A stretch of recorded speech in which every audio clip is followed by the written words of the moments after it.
Yes, hello. I am James Rowlands, and today it's the WNR508. It's WWE Royal Rumble 2024. And I cannot believe, as I talk right now, that this is my 10th Royal Rumble on this podcast. It's been a crazy journey, but I don't think there's been a more exciting time than right now. And luckily, I am not alone. I have the pleasure to be joined by the entire WNR team. Up first by my side for every WWE and AEW show, it is the fantastic Jaxie Scarlett. How's it going, Jaxie? Hello. Happy Rumble pod, everyone. All's going well. There's been a lot, so we've got a lot to talk about. So I hope everyone listening is strapped in for a whirlwind of wrestling news and updates and predictions. And I hope that everyone is going to stay hydrated and stick with us because we've got a lot to get through. And I've been talking about my 10th. Jaxie, this is your 4th Royal Rumble here. Can you believe how time flies? To be honest, that's not really surprising because the Rumble is something that really got me back into wrestling, especially with the announcement of the first ever female one in 2018. So, it kind of feels quite poetic. It's always a great fun time to discuss the Rumble and everything, Yeah, without doubt. Well, up next, our resident NXT expert and, well, I don't know if I should call him a New Japan deity anymore, but it is Monty. How's it going, man? It's going good. I prefer the term demigod for the time being. I earn my stripes back, but I think I've been downgraded to part human now. But anyway, I'm doing good. Excited to be here. If anyone who haven't listened to me for the last few years, the Royal Rumble is, if not my favorite show from WWE, is definitely one of my favorites. So. Yeah, man. I'm always excited around this time of year, and like you mentioned, so much stuff, so much added stuff. Whether it's news, aftermath, it's just so much stuff that we have to get into. So, yeah, I was excited going into this, and I can't wait to see how this show turns out. It's going to be interesting, nonetheless. Like I said, it is your 3rd Rumble, and last year you were actually at the Rumble event as well, weren't you? So Again, like I said, Rumble was a very special place. Definitely. Like I said, one of those concepts that as a kid you grow up and you when you see 30 men at the time, and then like you just mentioned, adding 30 women, the concept that was really overdue, but really been a great added element to the show because again, it's just a great concept. The stakes are the highest. I think that's what makes it way better than any other just random battle royal. The stakes are literally the main event of the biggest show of the year. So, yeah, man, it's been an awesome concept. I'm one of those few people who went back when the network first came out and watched Big John Studd all the way back in the day with the first one. I know that sounds like forever ago to a lot of people. People may not know who the hell Big John Studd is. Do your research. But, yeah, man, I love the Royal Rumble, so I'm very excited. You sound so old. Get with the program, man. It's 2024. Look who's talking. Hey, I don't know what you mean. I am so up to date. Anyway, last but by no means least, and we'll never be royals. It don't run in our blood. That kind of luck's just ain't for us. We crave a different kind of buzz. Let me be your ruler. Ruler? You can call her Queen G. And baby, she'll rule. She'll rule. Let her live that fantasy. It is Gina. How's it going? Hello. I will definitely rule. Thank you very much for that. That's one of my favorite ones for the lyrics wise. I would definitely rule over every simpleton out there. Yeah. See, and it's up to date. So, like old people like Monty need to get life. How you doing, Gina? How did I say? It is your 3rd Rumble as well. So all these people that tell me you're kind of like the newest member, you're equal to Monty, so have that. I mean, I am getting on in age on the pod now, aren't I? So the newbie status needs to drop, I think. Yeah, so you're a vet. You're a grizzled young vet. To the Rumble pods. I think I said it on both my previous Rumble pods as well, and how much like the Rumble's not my favorite, like Monty said, is not my favorite, but I hold close memories to the Rumbles because, you know, me and my sister didn't get to spend a lot of time with our dad. So the times that we did, we got to watch wrestling, and the Royal Rumble was a big event, you know, for my dad to even sit and watch with us, and then allow us to stay up late and watch it. So I've always got good memories when it comes to thinking about the event itself. So I'm really looking forward to this pod. Yeah, no, I love the Rumble. I think we all do, and we've got quite the show today. And we're going to talk about the elephant in the room, and of course everything that happened over the past week, and of course the Rumble and mini games. But first, we're going to have Raw and SmackDown catch up. We had WWE Raw Day 1, which Nia Jax beating Becky Lynch, and to her credit, the best match I think Nia Jax has had, knocking Becky Lynch the fuck out. Crowd loved it in every way. Now, Jaxie, I know you've been Nia Jax's critic, but I think you would agree this was probably her at her best in WWE. Oh, definitely. Again, I think I actually did say this to Gina, that the match itself was really, really great. You kind of felt Becky's frustration at not being able to sort of overcome this, you know, and this is still sort of like, metaphorically speaking, this is like a mountain that she still needs to like overcome. And it's a great way to kind of like showcase Nia coming back and actually being used. And she's being used in a way that actually suits her character. She's coming across really well. And I must say, she took care in the ring. She wasn't as sloppy as what we have seen her in the past. So I want to stay positive and hoping that, you know, there's going to be less injuries, but more, you know, sort of showcasing of women's wrestling within WWE. And this was a great match to showcase why they can actually, you know, have that time given to them and stuff. Yeah, I think you're bang on. You know, like I said, really good way to kind of start the year and send a statement. I said that women's wrestling will be taken seriously. We see Giovanna Vinci take a scary bump as the match was called off with the New Day. The Awesome Truth defeated Jada McDonough and Dominic Mysterio, with R-Truth giving comedy gold. Rhea Ripley defended the title versus Ivy Nile. I was excited about that. And another thing people were excited for was WWE hyping the return of a former WWE champion, with Jinder Mahal coming out to a chorus of boos. He was interrupted by The Rock, who left him laying with a people's elbow. Monty, I know we're going to talk about this subject a lot, but at this point, The Rock showing up on Raw, everybody loved it. Right, yeah. Yeah, everyone loved it, man. It was a great moment. I love the tease, too, with Jinder and, you know, and just how, you know, kind of teasing that a champion would come out and then you disappoint him, and then here comes Dwayne. Man, it was a great moment. I think, honestly, this is what we kind of come to expect with Dwayne's visits over the last however many years it's been, whenever he shows up post his last WrestleMania match, which is forever ago now. But, you know, it was a great moment. It served the job. Dwayne, his connection with those people is one of a kind. I don't think anyone can doubt that. But like you kind of just hinted at, we got a lot to talk about in regards to that. But yeah, man, it was great at the time. But looking at it through a lens now, look at that through the lens now, it's kind of tough. when he said, "Where should he sit?" at the head of the table, and the crowd cheered. You know, remember that? All right, I'm just saying. Remember it. Yeah. Think about it. Also, Seth Rollins somehow defended his title versus Drew. Anyway, move on. SmackDown, January 5th. Kayla Braxton caught up with Undisputed Champion Roman Reigns, and he laughed off the idea of The Rock's match against him. Back in the arena, we see US champ Logan Paul. We all did. Yeah, joining commentary for the finals of the London Contendership Tournament, which saw Kevin Owens defeating Santos Escobar. Oaken Wild and Cruz del Toro attacked Garza and Carrillo, ensuring they did not interfere in the match. A post-match right hand to the face of Lamar Paul only furthered endeared the prize fighter to the people. And Gina, it's weird, isn't it? Kevin Owens was one of those guys. No matter what you give him, he seems to make it more exciting and more invested. And this feud is something that I never thought I'd quite like. And I was like, yeah, go on, Owens, beat the fuck out of him.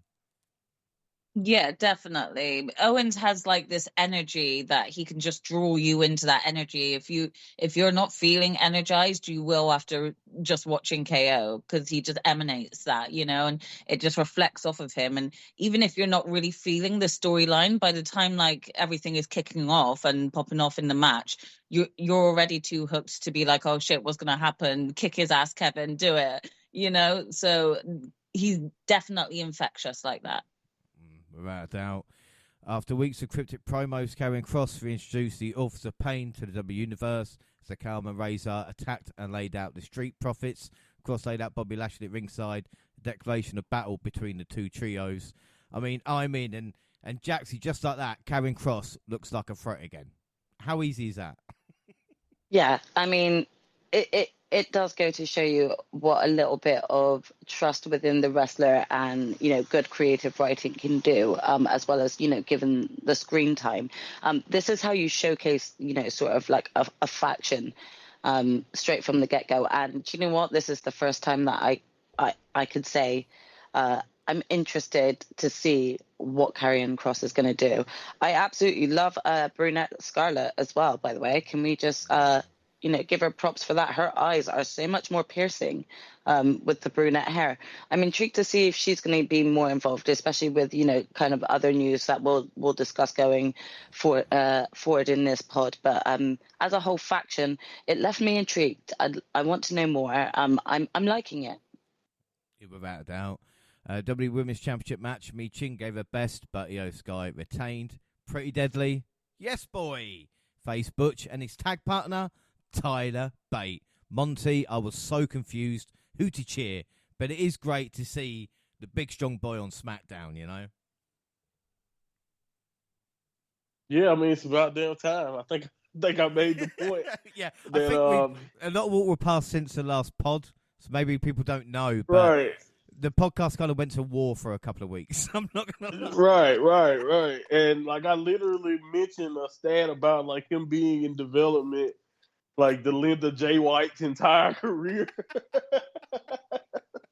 Jay White that has debuted for New Japan as a young lion, won the world title, and left and became a champion at AEW in the length of time that it took Tyler Bate to finally get out of the NXT system. But it was a great, like you said, it was awesome to finally see him on that stage. I think the internet, anyone who's watched NXT UK or NXT over his time period there, even he didn't even really have to accomplish much, just off who he was alone and just how great he was in NXT UK. He already kind of had the cachet to get called up, and then you put him with someone like Butch at the time, or the British Strong Style connection.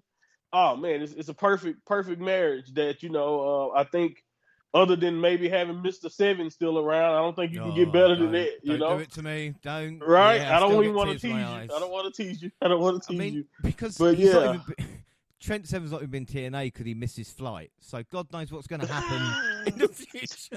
Terrible luck, right? Yeah. Kick a man when he's down.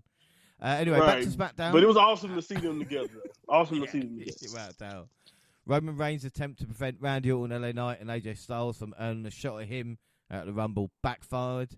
He came out to attack the three combatants, where General Manager Nick Aldis informed Paul Heyman that Reigns will defend in a fatal four-way at the Royal Rumble. Gina, I don't know about you. Dumb heel. Well, yeah, I think I'm getting some G-site because I'm pretty sure I said this, that we needed like a four-way match. So I'm thanking Gina for this, So, Did I? Yeah. Well, no, I got it right, and I think you projected your G-site on me. I'm trying to give you a compliment. It doesn't work, and I don't do it often. Young Padawan, you're welcome. Thank you, Sensei. So, Raw, January 8th. Drew made a great point. Why did Priest cash in during the fucking match? I'm not going to talk about it a lot, but why? CM Punk made his way to the ring, and the Scottish Warrior ripped into Punk for various reasons. Just pick them. Tensions rose, but Punk said he was going to walk away before it turned into a fight.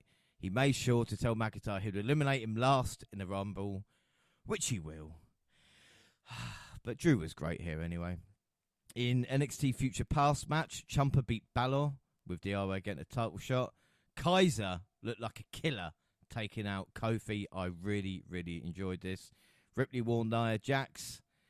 Caden Carter and Katana Chance defeat Chelsea Green and Piper Niven. After a hilarious video package for R-Truth, telling the story how he joined Judgment Day, The Miz battled JD McDonough. I got to say, Jaxie, I wasn't sure about R-Truth's interaction, but he breathed fresh light into the group, and he is being gold near enough every week. Yeah. I mean, he's really a hidden gem. You know, actually, just bringing up R-Truth, real side note real quick. I recently this week just kind of watched, there was like on YouTube, like a sort of skit of all of R-Truth, like causing wrestlers to break character.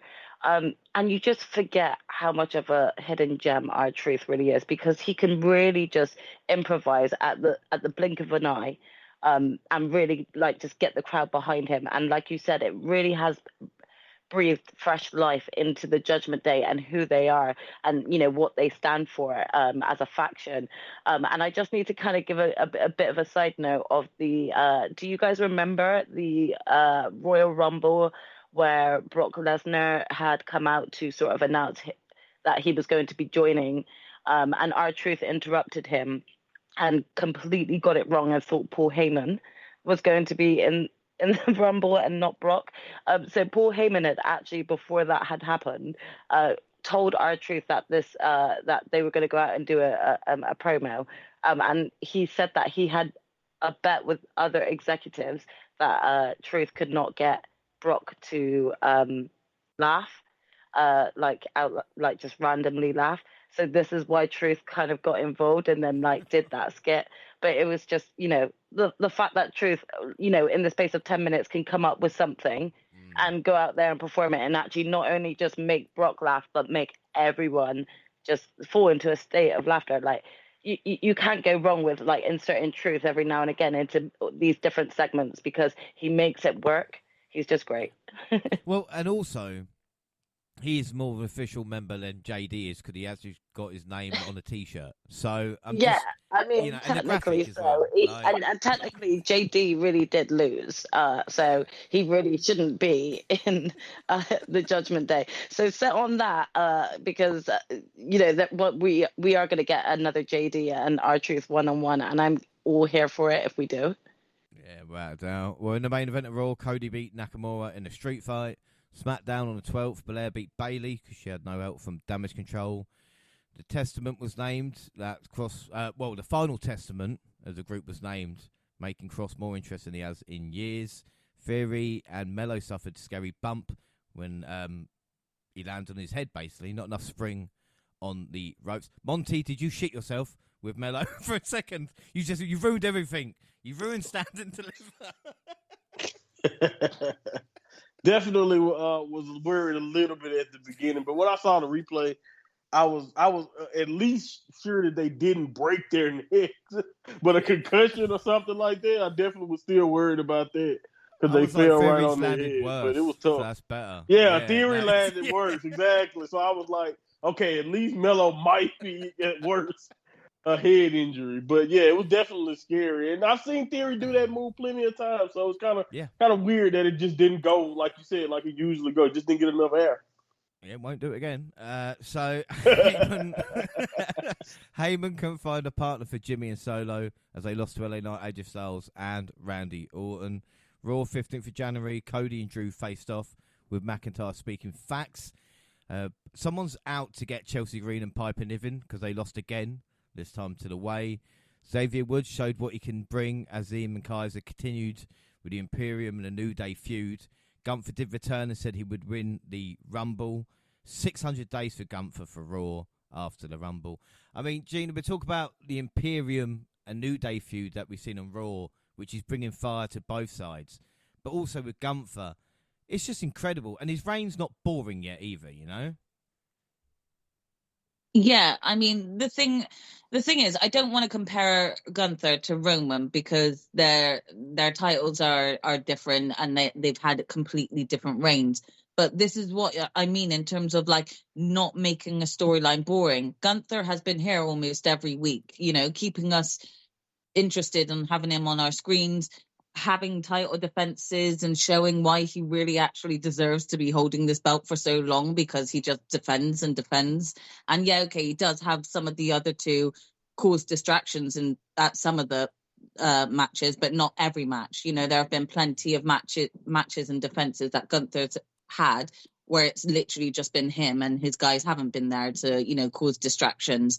And that's what makes it a bit hard, like, to then say we're not bored of kind of Roman's reign in a way, because, you know, we don't see him every week. When we do get to see him actually defend the matches on a premium live event, and even then he's pretty much got the same storyline going. He gets help from the bloodline, you know, and it's becoming a bit of a regurgitated thing that's just going over and over in this vicious circle, whereas Gunther's reign just feels completely different and he's smashing it. So he definitely deserves this 600+ day reign, and I'm kind of looking forward to, but also not looking forward to his reign ending.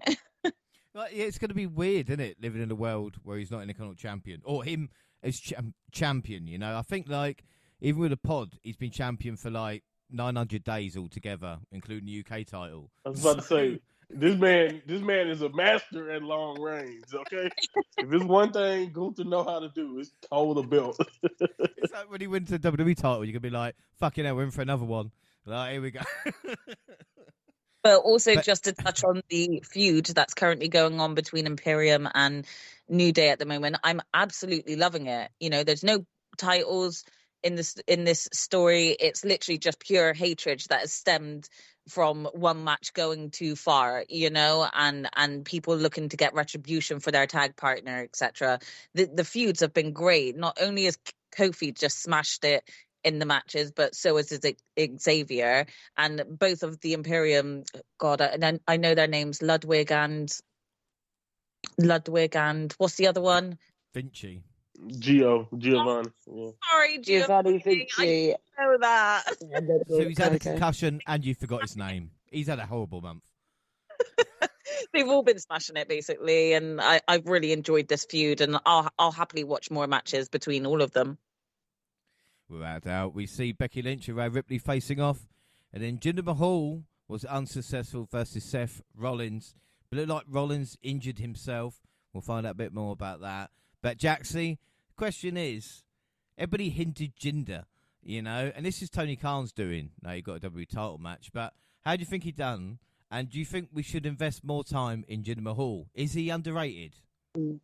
I mean, especially when you kind of compare him to Seth right now, I would say yes. I mean, yes, he has the status of former WWE champion behind him. However, he did kind of just slightly sidestep. He returned, he came back, but he's not had a series of like singles matches that really promote, you know, his strength and his dominance and what he can do back in the ring again since like having so much time away. So this match, to me, I didn't really feel the importance that I felt like it could have had if you'd have actually built this up. You know, like this just felt like a what do they call it? Intermediate feud, or like, you know, like a just little middleman feud or something like that. Yeah, transitional feud. Yeah. Just like no one's really meant to take it seriously and think that like Seth is going to lose here. You know, that sort of thing. And it's not because Jinder's not good at wrestling, but it's because he sort of instantly came back. There's a lot of people that have not seen him in a while. We haven't really seen what he can do, and he's not come across that dominant, even though he's got this, you know, what do they call themselves? Oh, it's on the tip of my tongue. What's his group called? Indusher. Thank you, Indusher. He looks dominant, yeah, but like he doesn't come across it because we haven't seen him in the ring for so long. We haven't seen them dominating in the ring. So I think that also like builds to this dynamic of us not taking this feud seriously or actually believing that Seth could lose here, you know? Yeah, I think without doubt. Be interested to see what happens in the kind of fallout from this. On to SmackDown, we had a contract signing with no Roman. Legado beat LWO. Pretty Deadly, yes boy, faced Tyler Bate and Pete Dunne. That's right, the Bruiserweight is back. Monty, is this the missing piece? We talked about British Strong Style and everything like this, but Pete Dunne being Pete Dunne again. Yeah, I was honestly, I'm happy. I think it's one of those things that everyone who knows anything about Pete Dunne, we probably been waiting for a while at this point. Like, what took you so long, Trips? Honestly, to try to go ahead and switch it back. I think we've been seeing the subtle hints for a while, ever since the Brawling Brutes kind of. I don't know if they formally even ever really broke up, but they weren't on TV together anymore. So that's basically how it went. But yeah, man, I think everyone, even people who didn't watch his run as NXT UK champion, like I know people who are fans of Pete Dunne just before WWE who wanted that version of him back because he just was that great and he meant that much to so many people. So I'm happy. I'm excited, and it's one of those things that.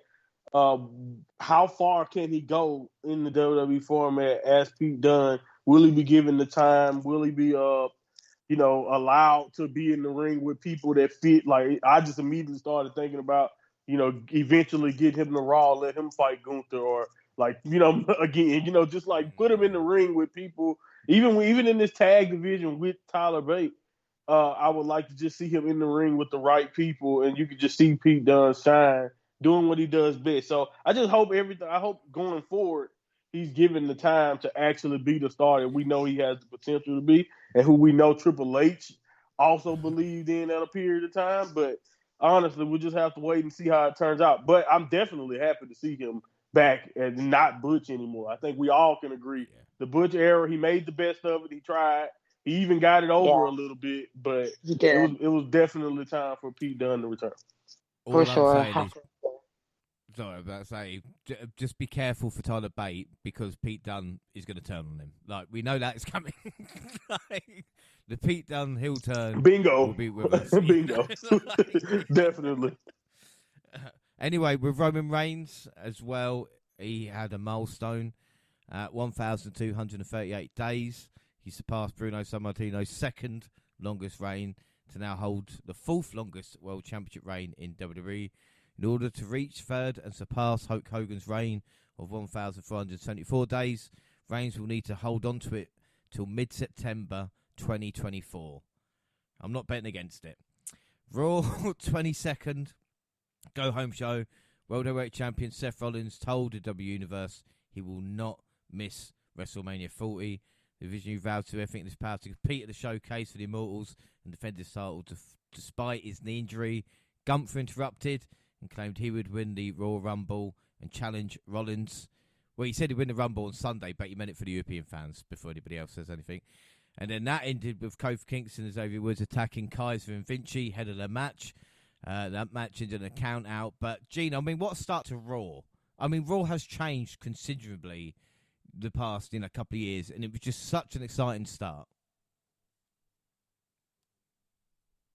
Yeah, definitely. I've kind of been commenting on this the past few pods as well, on how much I'm looking more and more forward to watching Raw, because the storylines have picked up and they have gotten better, and the matches have gotten better as well.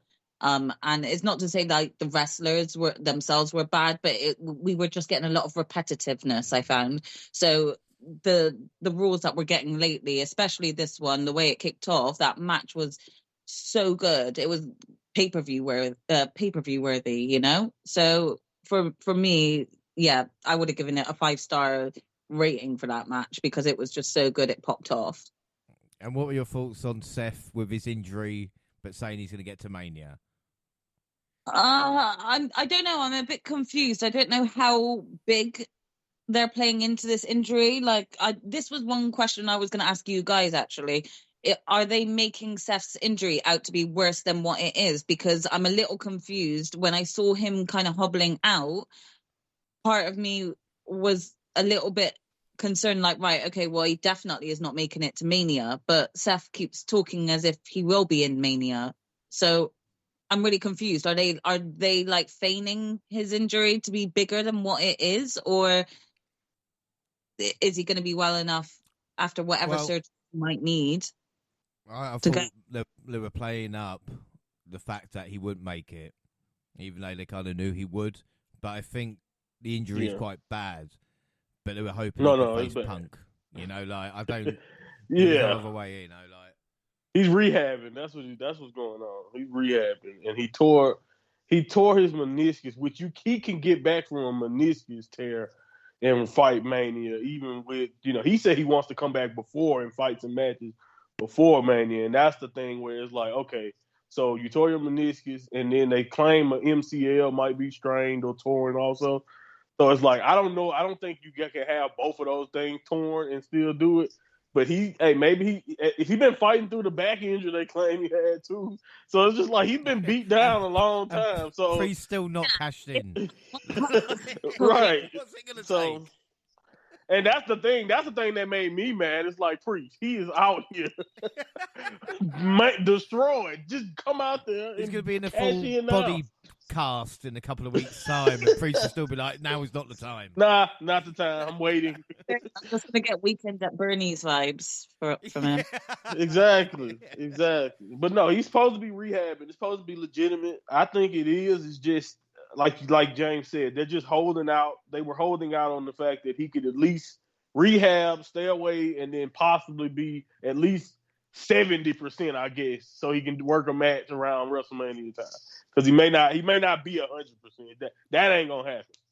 No. Well, in the most we'll have to monitor and see how that goes, I guess. Yeah. I mean, it's worked out from so far. You know, as we're gonna see, like. In the most anticipated segment of the week's Raw, they were CM Punk and Cody Rhodes coming face to face. And the men's Royal Rumble rivals spoke of the late Dusty Rhodes and took a few digs at each other, for Punk claimed to be more like his father than his son. American Nightmare fired off a retort claiming to be more CM Punk than the man standing before him. Jaxie, this segment was sensational, really, wasn't it? You know, before we got to everything that happened after.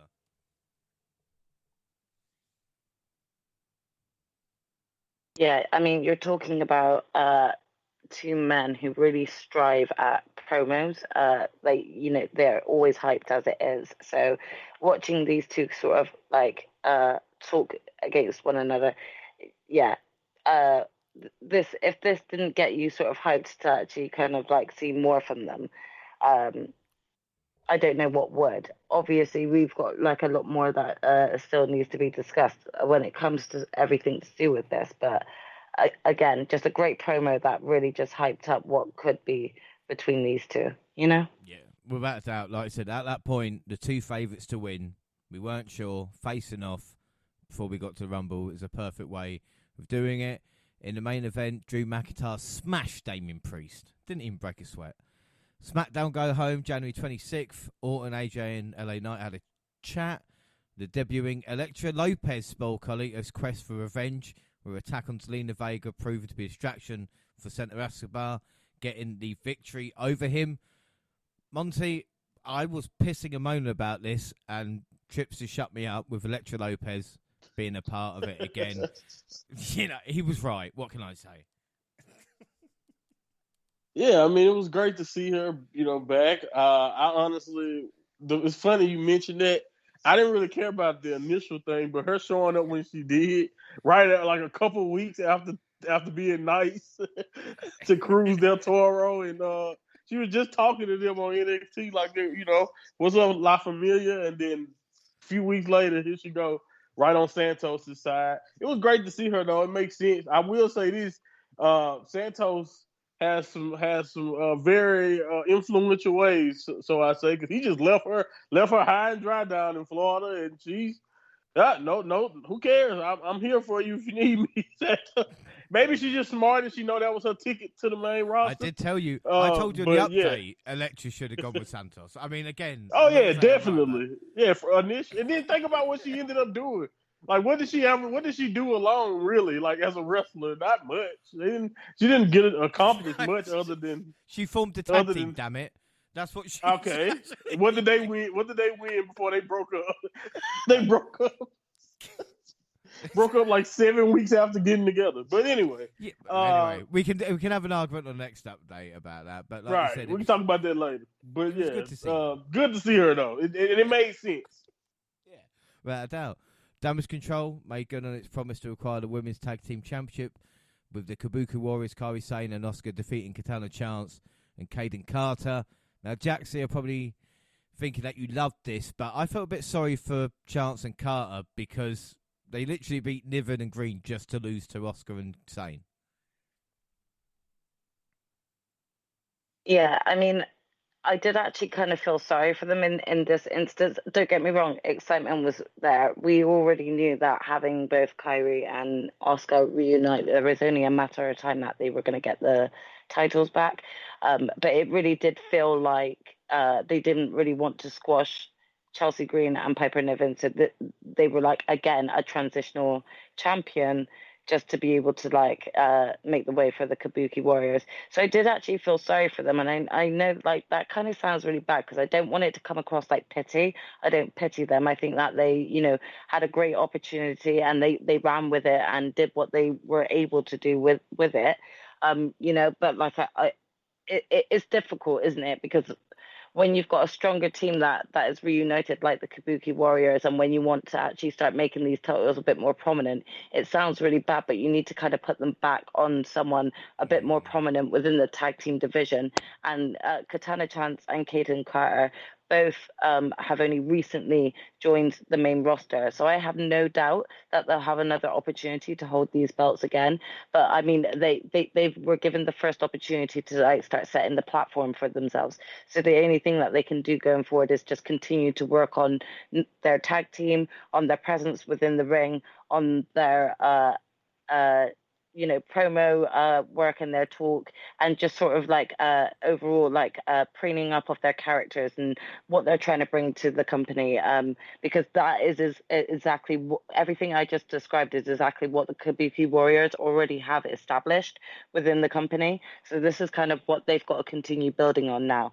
That being said, I do think going forward WWE have a very exciting potential exciting year ahead for the women's tag team division, if they really are going to push tag teams and those titles. So we'll see how things run with it, Yeah, but one thing, and again, I know we've got a lot to talk about, but even with Green and Niven, if they stay together, with Chance and Carter, with, like I said, the Kabuki Warriors, with The Way, there's quite a few women's tag team coming through now, obviously with Starks and Baszler and Stark, so like I said, hopefully they can build something.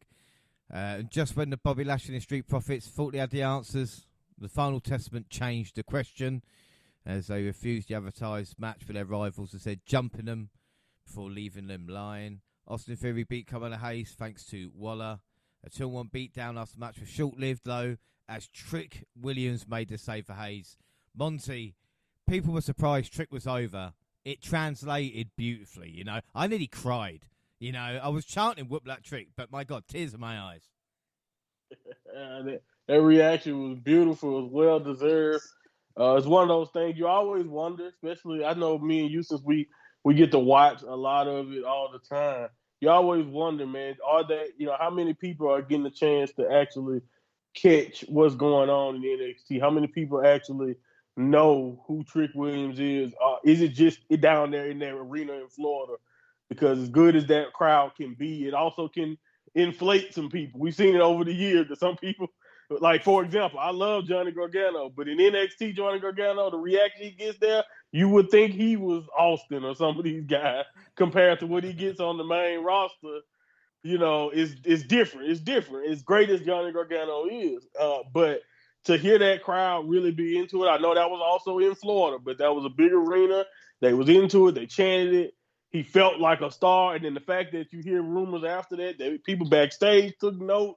They were surprised, but also no, hold on. We can see the future to where Trick can be the guy at a WrestleMania down the line. When you hear stuff like that from somebody that you, again, with me and you both watch him just basically be a manager to where he is now, yeah, man, I'm with you. I understand the tears, bro. I was very, very proud. And it's just awesome stuff when you think about it. It's great to see that we've been saying it for a while. NXT, man, they've been doing great. The product, quality-wise, has really grown. And then you kind of get it validated when you hear someone like Trick, who's been completely organic, get over to the point to where the main roster feels it too. I think people forget wrestling should be fun. So cheering along to Whoop That Trick as well, and when he comes out, it's part of the fun. Right.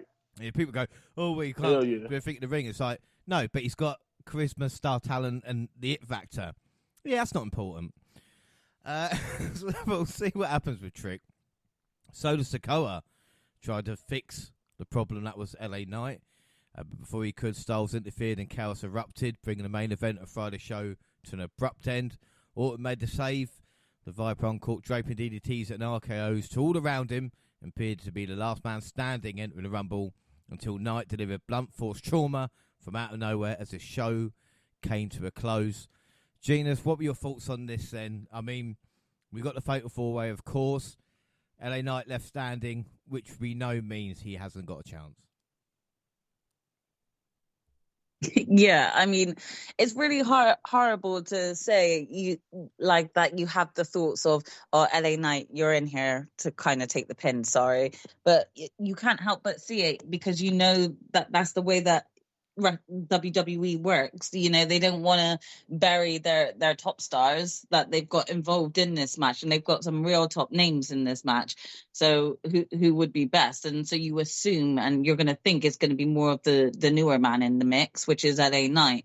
But that's kind of how I came out of this segment thinking, you know, LA Knight is looking good here because they're going to bury him at the main Rumble match. So it's hard because you don't want to have that like pity for him, but he's also in a match with three great people who have made such significant waves in their own careers, and this is just going to help him, you know. So it's a kind of win-lose situation, a little bit like the tag teams, Katana Chance and the other one. It's a bit like them. At least they get, you know, ride the high that they get for the 2 weeks that they're getting the high on, you know. Yeah, I think without doubt it's an interesting one, isn't it, you know? But again, not a bad build-up to the Royal Rumble. I've got to take a deep breath now because we've got news that we're going to talk about. Up first, it is news that dropped on the 23rd of January with WWE Raw going to Netflix from 2025. A 10-year deal of $5 billion. It will leave broadcast TV for the first time in 31 years. But of course, the bigger news maybe for some, and especially for me, is the fact that Netflix will take all WWE content at the start of next year, which means it is the end of the WWE network. So the very thing that we started to show to review will be ending at the end of the year, and the very thing that tried to shut us down a few years ago is shutting at the end of the year, and we're not. So fuck you. No hard feelings. Anyway. Hell yeah, fuck them. Yeah, exactly. Fuck them all. Who won that war? Yeah. Anyway, enough about that. Jaxie, WWE to Netflix in a huge deal. This was great news for WWE. I mean, it's great news for the UK fans, to be honest. This makes watching content so much easier. I was kind of very happy and pleased with this personally, so I'm ready for that. Just give me all of the content then, please. You've already got my subscription, Netflix. Well, this is the thing. This is the exciting thing for me. I just cancelled my TNT or Discovery Plus, whatever the fuck it's called now, subscription. So I'm literally going to save like 30 quid a month. So Exactly. Well, actually, this 40 really because of the network. Yeah. Yeah, it really does work in UK fans' favour for sure, and probably a few other countries that may struggle to keep up with it as well. So I'm sure that there's a lot of people very happy and pleased with this move. I mean, Monty, I know you ride the cock in America, and I don't know how much it changes there, but it's going to be a bit of a steep change, isn't it? Oh, it's different. It's definitely more accessible, and I think the process for us won't change because if you've been in America, and like you said, you've been dealing with the cock, it's been a part of another streaming service with other types of series and categories. and it has it on. You know, Peacock has its own WWE section and all that. So that don't really change basically when it comes to like navigating through Netflix and finding WWE. But what's going to be different is the live streaming capability.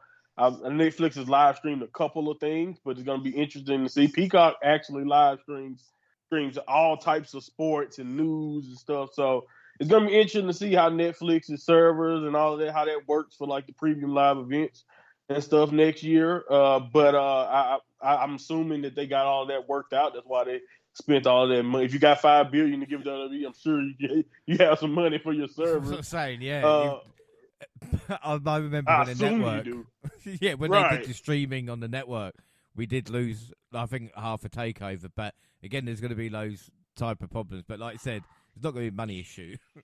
Yeah, right. It's not going to be exactly. They shouldn't have a money problem doing it. So yeah, like accessibility, man. Netflix is pretty much on every device.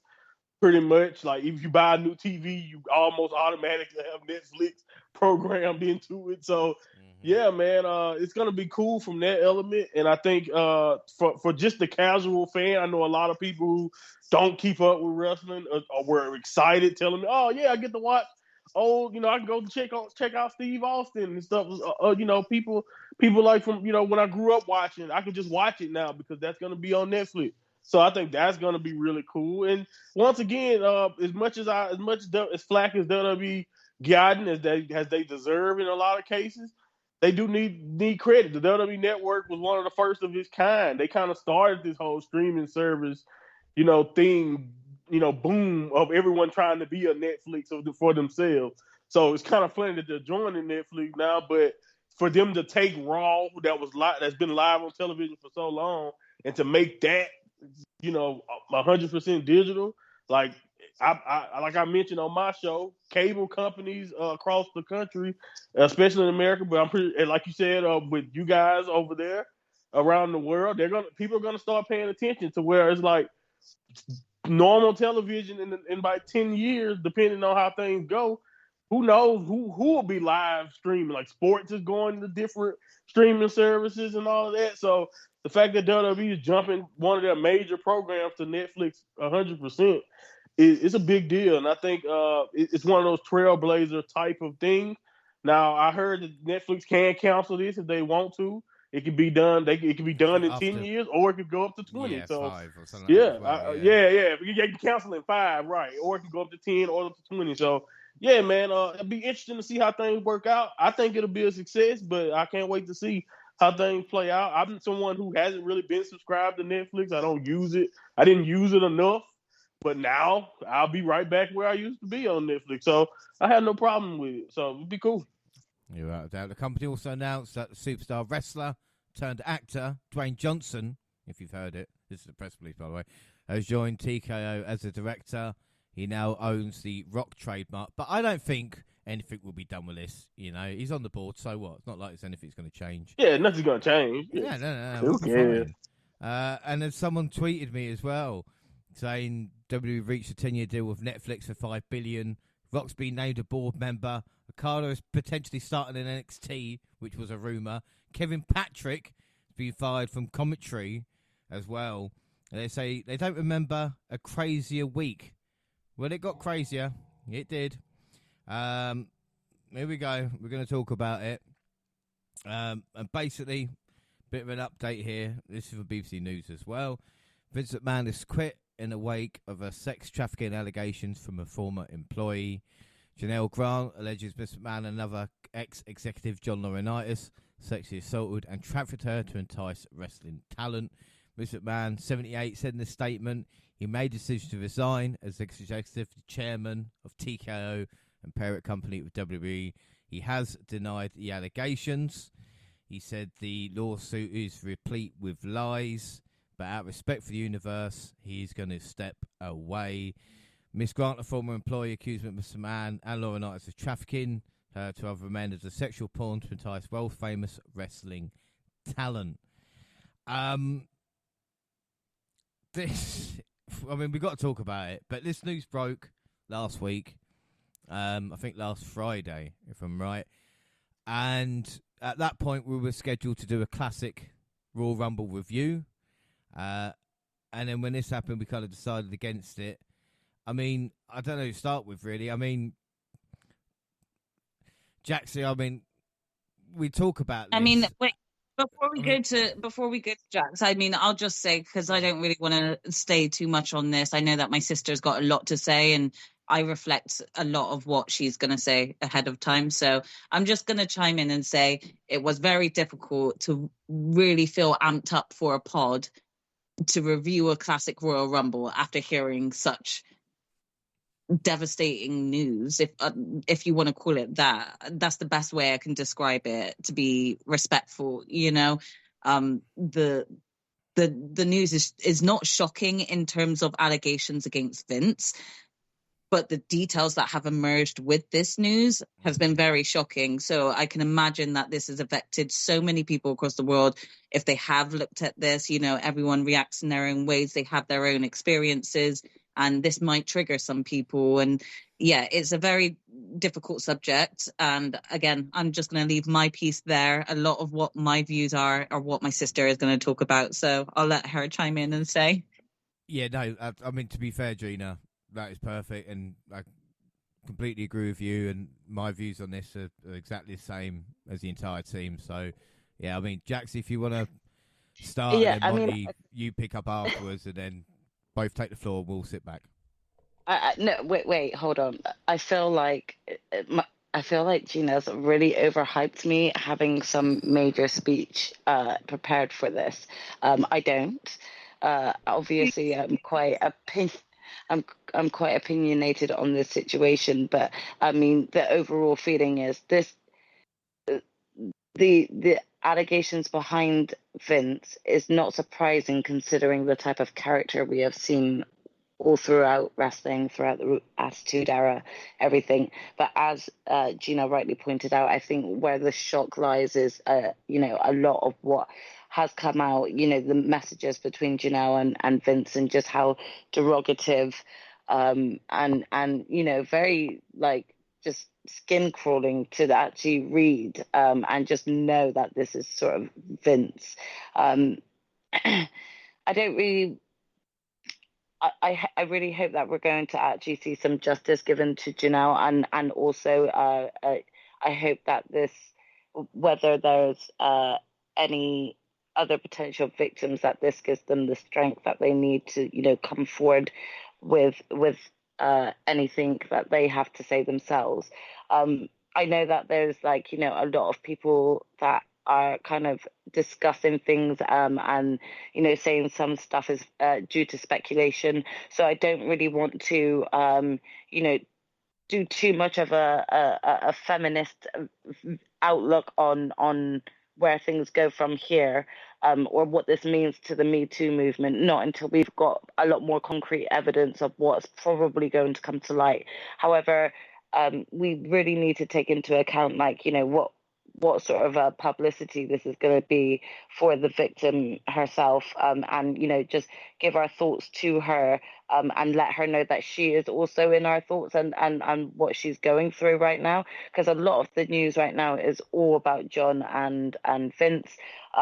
We've got a lot of what's coming to light is a he said she said thing, and that there's more people involved. We can't just discuss this and Vince McMahon without bringing up John Laurinaitis and the elephant in the room, which is the so-say UFC wrestler who was also involved. Now, given the time period, that does insinuate that is Brock Lesnar. And, as a result, we've also seen WWE take silent action when it comes to sort of the merchandise that they're selling on their shops.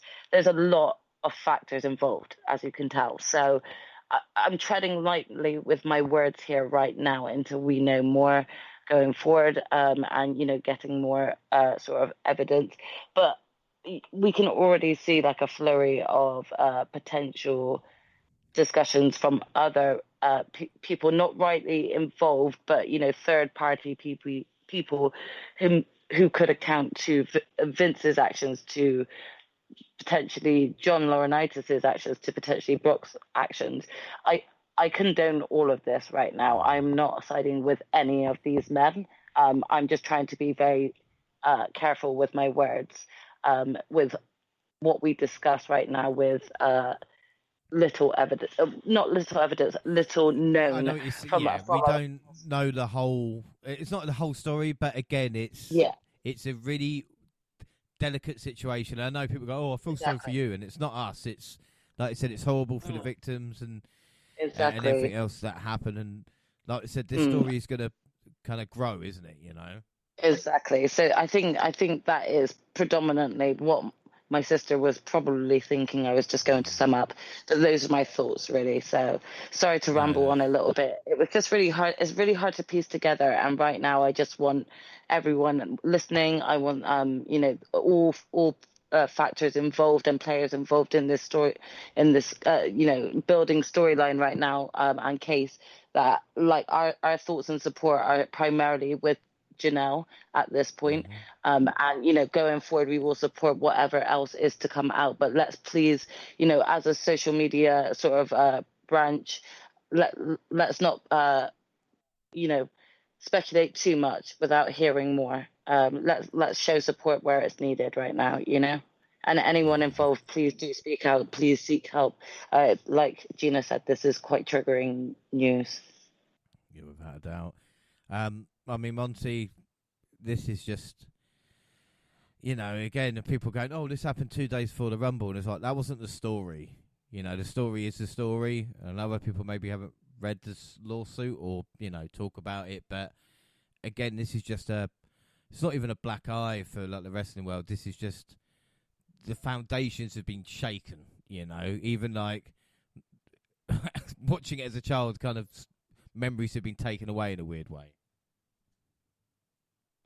Yeah, man. It was stuff like you just mentioned, or even Jackson. I think you guys talk. Both of you guys mentioned Vince's character, or as I call him, Nasty Man 1, Laurinaitis Nasty Man 2, and just Big Nasty with Brock. I don't have a problem with minimizing their role. Like, I don't even like saying their name. That's how aggravating it gets the more you read about it, because it's just sickening stuff.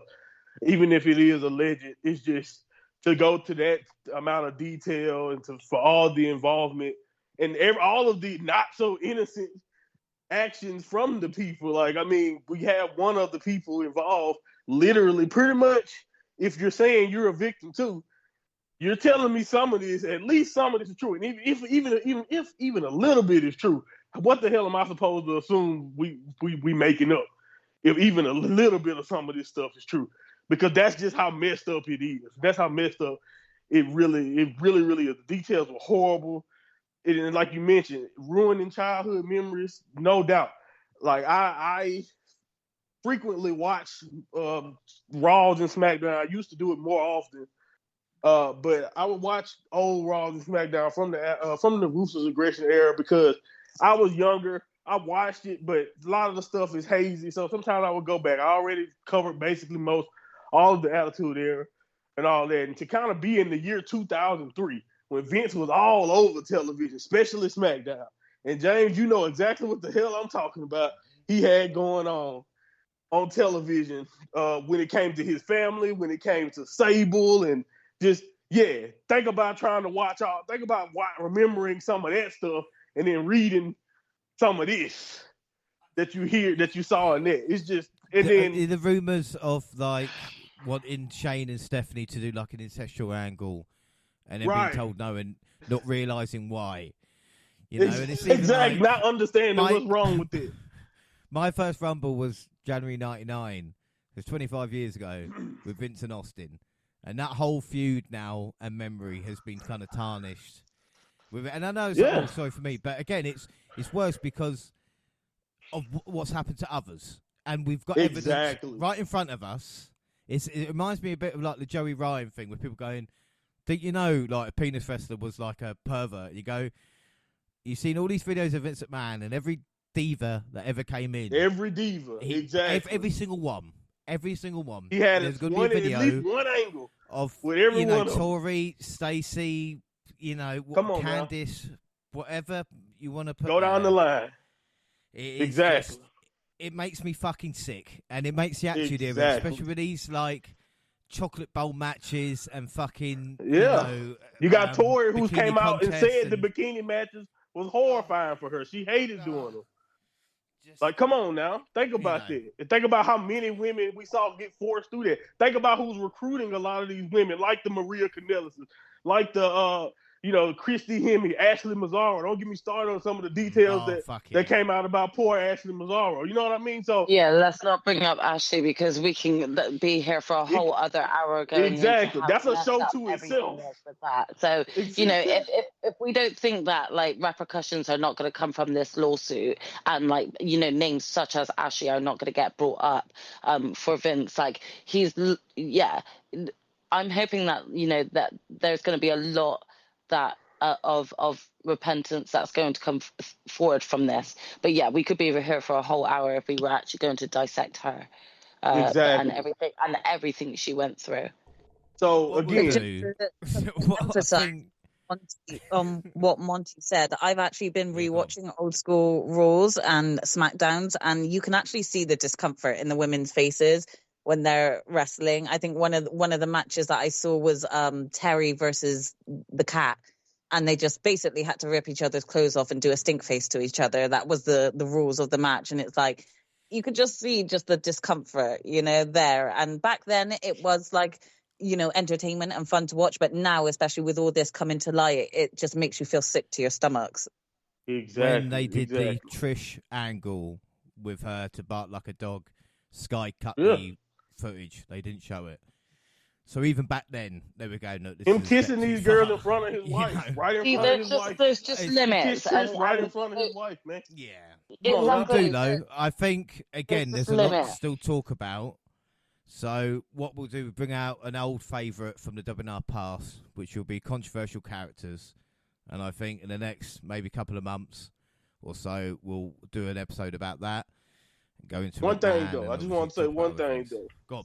One thing, because my wife and other people, I've seen many women who are just, and not even talking about the victims, because obviously prayers and all of that go out, of course. But to all the women who enjoy wrestling, you two girls included, because I know at the end of the day, it's tough.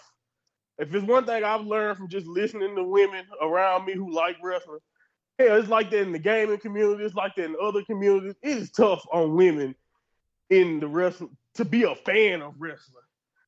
So the fact that we got somebody who literally is considered like the godfather or someone, or who's considered as someone who is the reason why a lot of people enjoy wrestling, and they have to hear stuff like that and read details and stuff like that. Some people having to relive horrifying things that happened to them through the experiences of Miss Grant. Like, again, it's terrible. And like you guys mentioned, everyone needs to be dealt with however it needs to be done.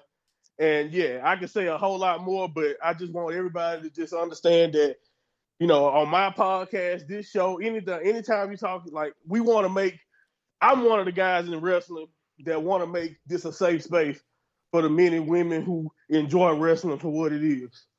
So, I want to do whatever it is. Let me know however I can help as a man to make wrestling as safe and as open and just a better place than what it has been, because I can only imagine how hard it's been to be a wrestling fan when you're hearing stuff and you're seeing stuff like that. It's hard for some women to even support WWE anymore. If they didn't have love for some of the talent that do what they do and work their asses off, there's plenty of women who probably would have stopped watching a long time ago. So I just want to want to do whatever I can to make it as safe as I possibly can, and that's the only thing I can say about that. Yeah, well said, Monty. Yeah, the thing is as well is that if you're sitting idly by now and watching this go by, you're just as bad basically as anybody. We've seen this before, and it's time for a change. And you have to kind of have your voice heard. If you're not saying anything, you're doing nothing, basically. So we need people to kind of either come forward and speak in support of all these people, like we've had, either be victims or anything like that, because I've had enough. You know, it's all well to support it. It's the same. You still have the same problems with race as you do with your kind of the way women are treated, and it really just you know, it's just horrible, and we shouldn't be like this. Not in 2024. You know, everybody should be fucking safe. It's as simple as that. It's just not right, you know. But these people, whether it be, you know, men in power using their money or whatever it is, you know, it's just enough is enough, and it's time for a change, and we just can't sit by anymore. We have to take action, you know. 100%. Yeah. Yeah. So now it's time for the Royal Rumble. Hey, what about? There you go. We're gonna. That's exactly what everybody who worked the show had to do right there. Mate, it's like if people have accused me of being bipolar, this is it now. You know, like honestly, Man. So, here we go. Let me do it. January 27th, Royal Rumble. What better way to kick off than we kick off? And as I was just saying, whose idea was it for Hogan to do the intro? Hey, whose fucking bright idea was that? Come on, man. There was. Why can't I agree. I've seen some guys on, That you was know, on such Twitter, bullshit. wherever it is, and they were going, "What do I do with my Brock figures?" And I'm going, "But you've still got Hogan figures on your shelf, you motherfucker!" Like, what is wrong with these people? Like, what the Oh fuck man, was this? it's some people out there who fight to the death about Hogan, and I just politely let them know they can fuck off. I don't know. I like the honestly Trips- preach. I just had to mute that whole section with Hogan. I was like, oh, fuck off.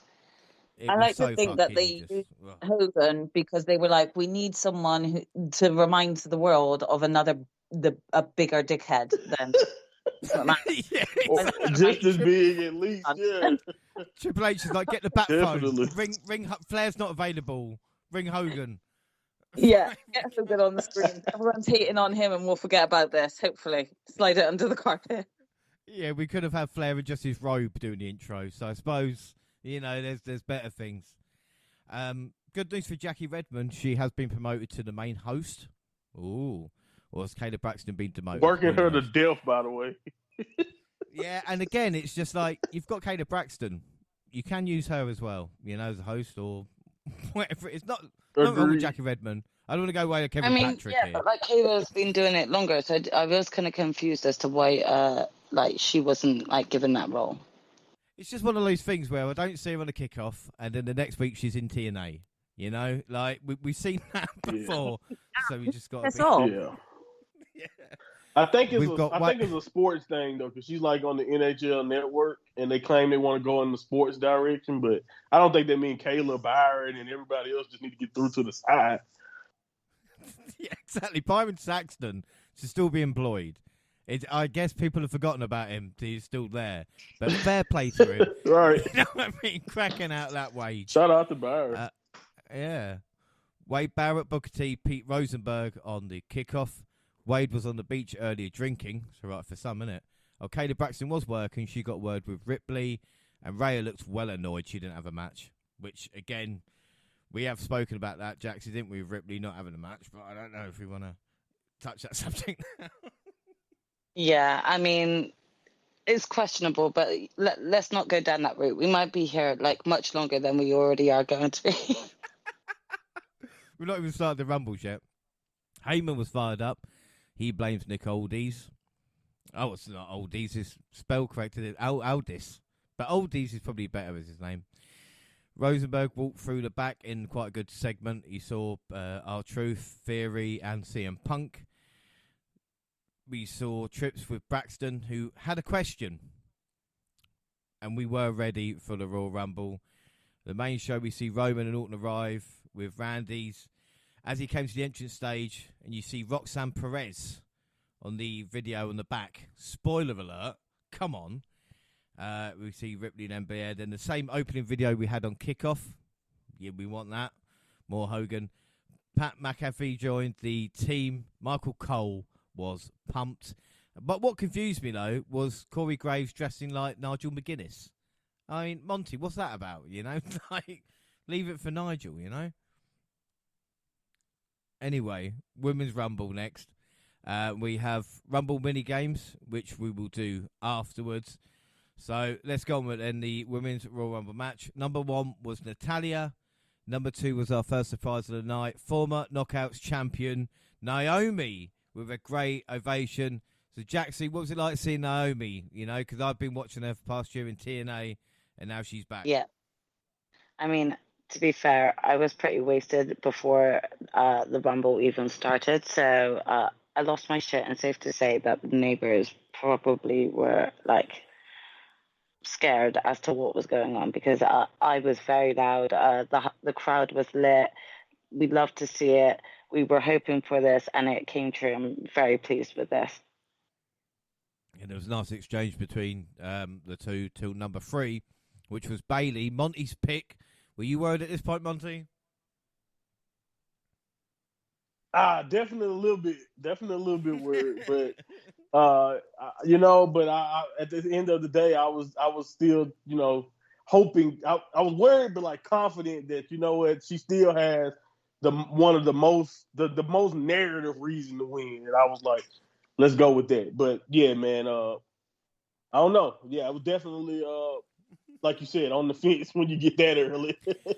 Exactly, yeah. Well, number 4 was Candice LeRae with the weakest reaction so far. Number 5, just them damn Sweet songs, Baby man. fucking Jesus. Impact Knockout champion. This was awesome, having Grace and Naomi hug and then beating the shit out of each other. I was in fucking heaven. I couldn't believe Jordan Grace was actually... I mean, Gina, what did you think of her? Because she was a fucking beast. She's a beast. And I'm so happy when she showed up. Yeah, the thing is, I haven't watched many of her matches, but I know of her, and I've heard people speak about her, say good things about her. So I was actually so excited when this dropped. And yeah, I'm really sorry, Candice LeRae. Like, you coming out was so irrelevant. Like, I would have gone to backstage and cried at the response she got. Like, it was so flat. I'm so sorry, girl. But no, seeing Jordan Grace like come in, and again, I knew who she was. I knew she won that belt from Naomi, and I was super excited just to see her come into the ring. 1 or 2 ladies after Naomi debut. So I was already excited for this Rumble, and we were only 4 people in. I know, it's fucking mental, isn't it? Number 5, and I'm losing my shit, and I'm going, I've got to pace myself. Number 6 was Indy Hartwell, and the C4 and the countdown started to piss me off. There was no fucking need for it, all right? Just have the number there. Don't be a prick all your life. Anyway, number 7, Asuka, the 2018 winner, and of course the inaugural one. Bailey was shocked to see her, not as much as Indy was, who was eliminated by a combo of Damage Control. Number 8, Ivy Nile, and I want Nile versus Grace. Number 9, Katana Chance. We got Nile and Grace in a nice double suplex spot. Number 10 was Bianca Belair. Number 11, Kairi Sane. Isn't it weird how tag partners get draws close to each other? Has anybody ever noticed that in the Royal Rumble, eh? And I'll tell you another thing, and Monty, yeah. I know you appreciate this. The ring was a mess. Like, I don't know if Belair's hair had an off day or someone's outfit had exploded. But literally, I was just like, there's shit everywhere, Damage Control dumped out. That's a mixture of loads of people's outfits and Belair's hair. Definitely wouldn't recommend Belair to, like, it's nice when she does dress up her hair in nice ways like that. It really is nice to see. But maybe in matches like this where we're going to be having our eyes like on you 24/7 because it's this big long match, maybe it's not the best attire to wear. And then just have like alopecia or something, I was panicking. Like someone's lost a long hair. Have they got pulled back? I was high. I ain't noticed nothing. Oh, This come on, news to you me. knew. That gets to me because I'm like, that ring's a mess, man. That's what I start looking at. Like, I'm going like, why is it? You always like looking at the details. So I I need what you be smoking. I thought it was someone's eyebrow in the ring as well at some point, that like their eyebrow or their eyelash, it was a fucking and then there mess. was like bits of, there were definitely like bits of gear as well, kind of trinkets and stuff that Yeah, like a red, like a ribbon or something like that. Like, yeah. Oh my I was goodness. kind Who's of next? I was just kind of like, can Maybe don't have things like hanging off of your attire, like because it's just gonna fall off, especially in a rumble. Yeah, I mean, to be fair, Monty, if I'm they not gonna want to police wear the women's Rumble, gear. if they want to wear the Rumble in the UK at like 8 o'clock, fine. But if you're airing it at 1 o'clock, you're gonna get this shit. All right. Yeah. Okay, there you go. When I'm tired, there I get go. detailed. All right. Right. Okay. Number Gotcha. 12 was Tegan Knox. Natalia tried to eliminate Tegan, but she managed to turn it around, only to be eliminated by Bailey. Number 13, Caden Carter. Kari Saint, I don't know how she held on to that apron. I mean, I don't know if anybody's ever seen that before, but it was Spider-Man 2, man. Like that. Of course, man. That was it. Like, It looked painful and hilarious at the same time. It was hilarious. She did fall eventually. Then Oscar was dumped by the former tag champions. Speaking of former tag champions, number 14, Chelsea Green. She nearly went early thanks to Belair. Bianca then eliminated Grace after a KOD on the apron. It looked fucking awesome. All right. I mean, Jaxie, you're my biggest critic. That looked great, didn't it? I know I might be biased because of TNA, whatever it is, but that was one of the best eliminations. I mean, yeah, the interaction between the two was awesome, but like that was such a great moment. It looked great and it hit hard, Yeah. See, I was right. Number 15, halfway through, it's Piper Niven who caught Chelsea, and after whoa, did save her. She took over as the powerhouse of the match. Number 16 was Lee. Number 17, Zelina Vega. Jaxie, do you know what the outfit was? I mean, Monty, do you know? Because I think it's League of Legends, but I'm not entirely sure. Put me on the spot. No, I mean, again, No, I didn't know. Recognize it, but like I thought it was a couple of things. I thought it was from Overwatch. I thought it was from. It could be Overwatch. Street Fighter, I don't know, but I think it was Overwatch, but I don't know for sure, to be honest. It might be Overwatch, and I don't play that, so yeah, I couldn't actually tell you which character that was, but I will look into it. Thanks. Number 18, Maxine Dupree. This is a case of looks over talent, but of course there is time. She will get cheered for anything. Doesn't matter what she does. Piper took out Carter. 19 was Nia Jax. Michael Cole ruined a surprise by calling Niven Jax's name about 30 seconds previously, but don't worry about that. Jax was what you call a cleanser. Xia Li, Ivor Nile, all got eliminated. Green got caught between Jax and Niven in a really funny spot. Number 20, Shotzi with a tank. Now, did anybody else just think, just fire the fucker in the ring? You'd eliminate 8 of them, and you'd be ahead in the Rumble. Come on. Jax stopped everyone eliminating her. Bailey dumped out Dupree. Now eliminated Niven. And Jax then sent Chance flying. Number 21, which was the other 3 people's pick, including mine, was Becky Lynch, the 2019 winner. Went straight after Nia. Nicely sent Chelsea on her way as well. Number 22 was Alba Fire, the forever champion. Number 23, Shayna Baszler. Number 24, Valhalla with antlers. She lasted 5 seconds. And then R-Truth came out, confused as to what Rumble it was. And Jackson, like we talked about earlier, he was in it for, 2 minutes, and then he stole the show.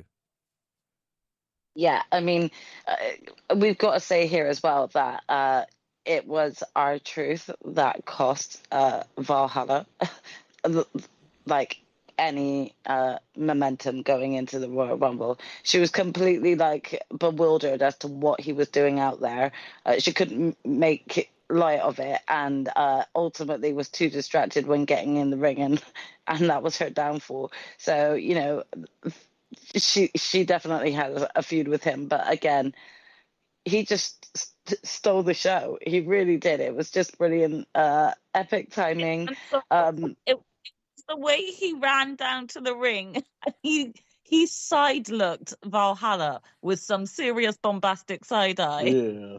It was Yeah. absolutely hilarious. And seeing her reaction when she got dashed back out the ring, she just went for R-Truth. It was hilarious. I was Yeah. It was great. Well, number 25 was Me Chin. Number 26, Zoe Stark. They both eliminated Zelina Vega. Number 27, Roxanne Perez. Not a surprise. Thanks, Randy. Jax dumped out Baszler and Me Chin. She then sent Shotzi packing and looked like no one could stop her until number 28, Jade Cargill. And what a pop. She picked up Nia with one arm and slammed her over the top. Not only did the fans love it, Becky loved it as well. How fucking cool did Jade Cargill look, Gina? I mean, she just looked like a star and didn't back away from Nia Jax, who was the most dominant in his match up to the point. Yeah, like from the moment her music dropped and the way that she just walked down to the ring, you know, she didn't run like every other girl did. To be fair, she's a tall woman. She could take long strides rather than, you know, someone short like Katana Chance, where it's like, run, girl, because you're not going to be there till next year. So the thing is, the way she walked, the way she entered, the way she looked back at everyone, her entrance was just star quality all over it. She just smashed it from beginning to end.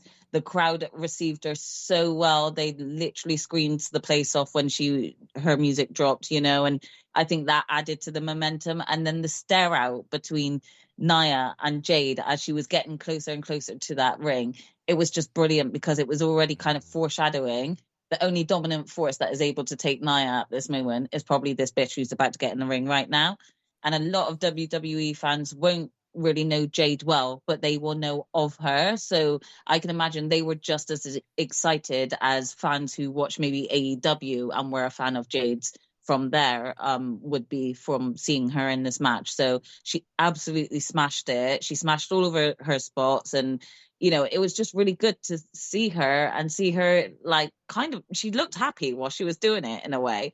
And like, you know, there was another moment she had, but I'll wait for you to reveal it. But that, again, adding her eliminating Nia to this other boss moment she had, this whole Rumble, it was all about her. Even if she may not have been as successful, it was all about her. Without a doubt. Number 29 was Tiffany Stratton, the first of many Rumbles. Number 30, the last entrant, the return of Liv Morgan. Liv sent Stark packing, and Tiff had the last laugh on rocks. We see Io and Ripley watching backstage. We get Jade and Bianca, and like you talked about, Gina, with a double body press slam, which just, you know, I just can't explain it, but you just get that funny feeling, you know? And it's something about two powerful women slamming two other women. Whoa, I don't know about you. whoa. Exactly. You know what I'm saying? Anyway, we get the face-off with a sign in the background. Cargill used Naomi to eliminate Becky Lynch and then chucked her over. Wow. Like I said, talk about an impression. That was unbelievable. Naomi lasting an hour. And we get Belair, Liv and Tiff all fought in the apron, with Tiff using Belair's hair to stay until Bayley pushed both women out. Final three was Liv, Cargill and Bayley. Another fight in the apron with Liv hitting the Oblivion on Jade to take her out, with Bayley finally kicking Liv off the apron to win the Royal Rumble. She did what she said she was going to do. My God. Jaxie, start us off then. What did you think of the Royal Rumble? Yeah, I mean, the Women's Royal Rumble was like full of excitement, surprise returns, debuts. There's a lot that, like, you know, you could enjoy with this Rumble. The iconic moment between Bianca and Jade, honestly, the little girl in me was like screaming. It's such an iconic moment, and I really hope that this like resonates with all the young female fans, all the young fans out there, and just how far we've come, you know, in women's wrestling. The moment where Jade eliminated Becky with Naomi, that was so creative. It flowed really well, and I loved that moment. That was quite a highlight for me. It was a surprise to see Liv returned.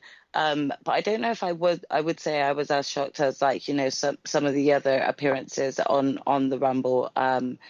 Either way, I think overall it was really good.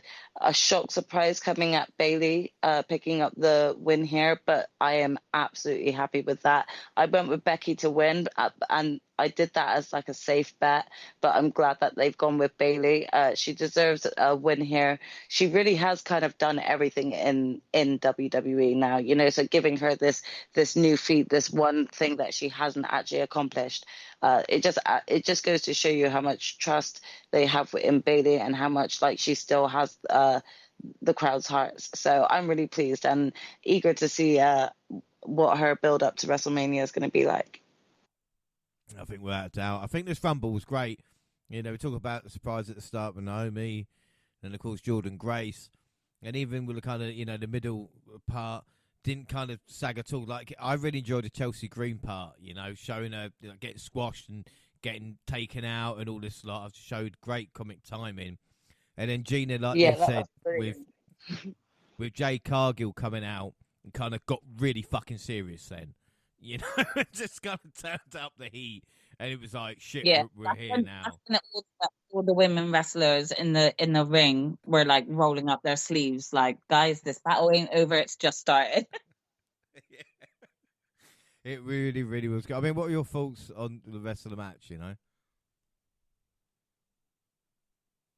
I thought it was really well done, and I loved the pieces that they gave to people. You know, there was a shot at the end of the Rumble of the final few people that were in the Rumble just sat looking at Bayley, you know, clearly having just lost to her and feeling blue, but they all still look like really dominant women, even though they've all just lost this big match, you know. And that shot like kind of says everything about where this women's division can go. I really enjoyed the Rumble. It kept me on my toes and it didn't feel like repetitive. I'm a bit gutted for Kairi and Asuka because I think, like, I'm not sure, but I think Kairi did botch herself a little bit. And I'm not sure whether they had any cool, you know, spots that they had planned to do in it that they could no longer execute. Because I'm sure I saw Asuka shout at Bianca to say, like, eliminate me, because Kairi had gone. So again, I don't know if there were some botches, but these are things that happen in Rumbles, you know. We actually are now used to like certain botches happening, and you can't help that. It's not a bad thing either. It's still kind of entertaining at the same time to see, you know, they tried to pull something off and it didn't work. So, but again, you dust yourself off and you try again. So I overall enjoyed this, and I'm really happy for Bayley. I think she well deserved it. I think without a doubt, you know. And again, like you said, it's difficult to kind of critique a match with 30 people in an hour when there's so many kind of moving parts, you know. But Monty, I heard you kind of groan earlier. I think it might be the same for me. My main issue with the Rumble was the amount of like generic theme tunes that we've got now. Yeah, the males Rumble we talk about later kind of got affected by that too. I mean, you can either look at it as, and at first I was like, well, maybe it's the inconsistency with booking. Like some people, when Becky's music hit, with certain Bianca's, when certain people's music hit, the crowd reacts because they know it. They know those people. But at the same time, sometimes it's just I know I talked to some people who were actually there, and they're just saying that some of those songs we don't know it, so we're waiting on the name to pop up on the jumbo screen, so you get that delayed pop.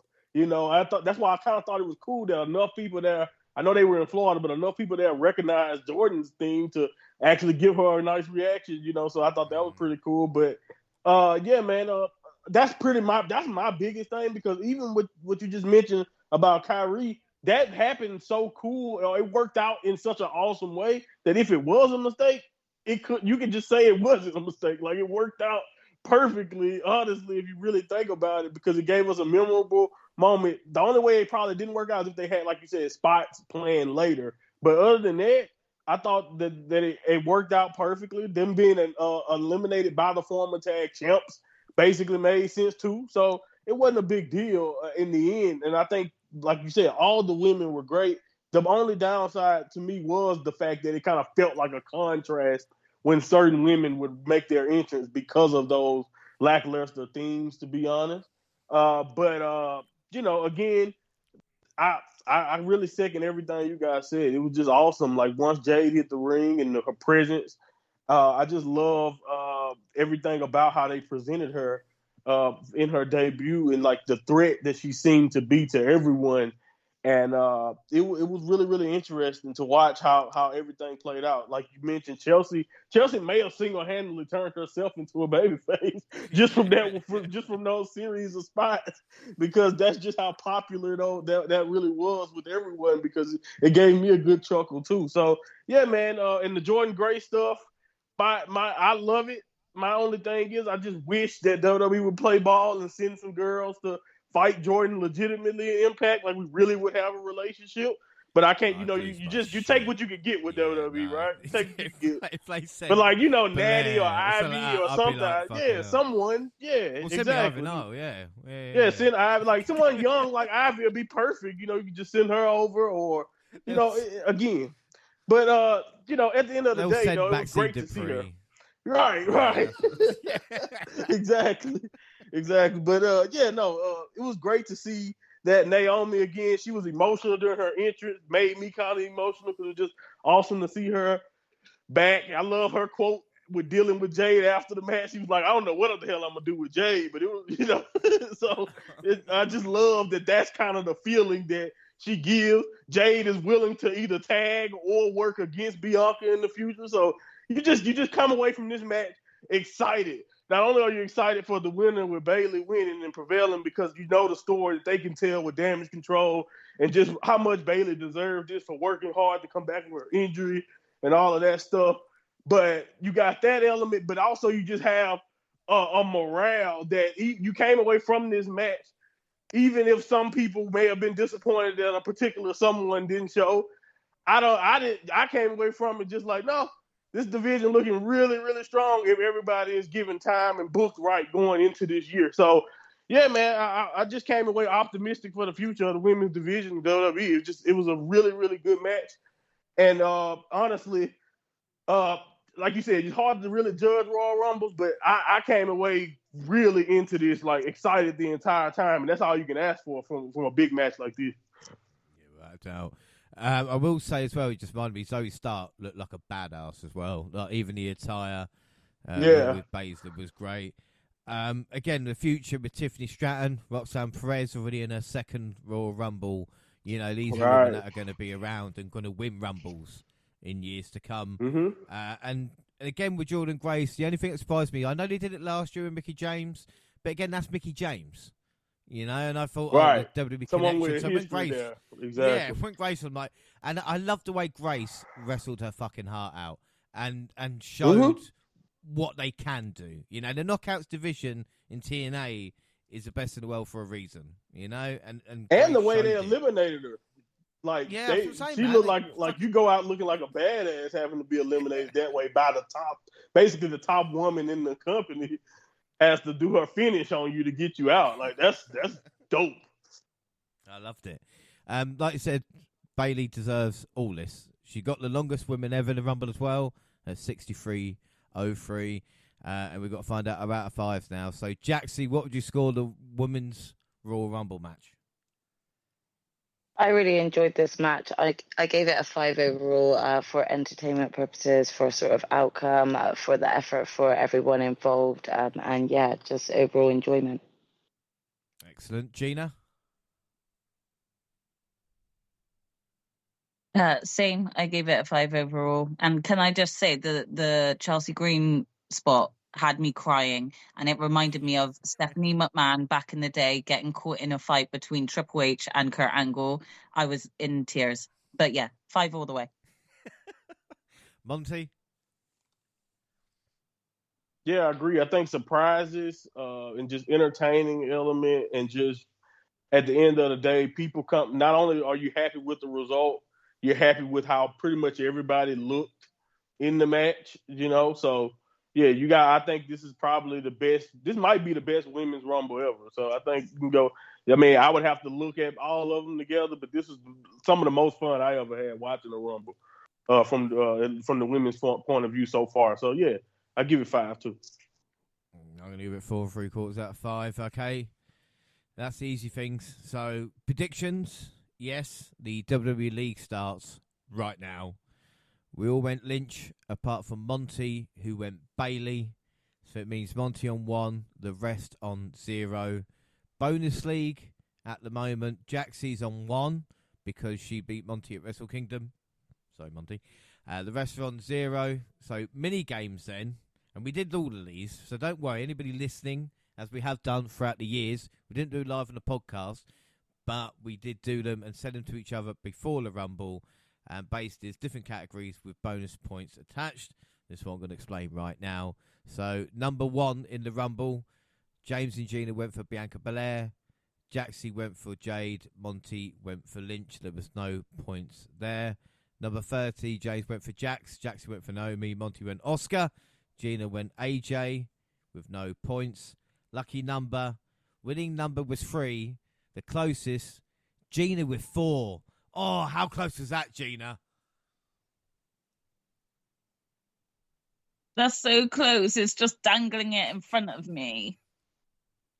I'm sorry for dangling it in front of you. 0 points then. Santino. I went for Chelsea Green. Jaxie went Maxine. Monty went Green. Gina went Candice even. It was Valhalla. I actually wrote Valhalla down first, then crossed her name out and put Candice instead. I am so mad at... Yeah. No, I am. I'm mad at myself. The Iron Person, James went Belair, Jax went Cargill, Monty went Lynch, Gina went Cargill. It was Bailey, so no points. We're doing very well at the moment, guys. You know, all this worry beforehand. Most eliminations, James went Lynch, Jaxie went Baz, Gina went Bianca. Monty didn't answer. Didn't matter anyway, it was Jax. No points. Who eliminates who? Well, I said Becky Lynch eliminates Bailey, and then she eliminates Jax, with Sasha Banks eliminating Belair with no points. Very presumptive.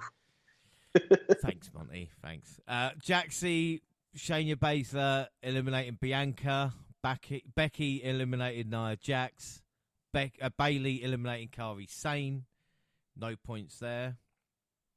Monty, Becky and probably more eliminate Nia. Bailey eliminates Becky and Oscar.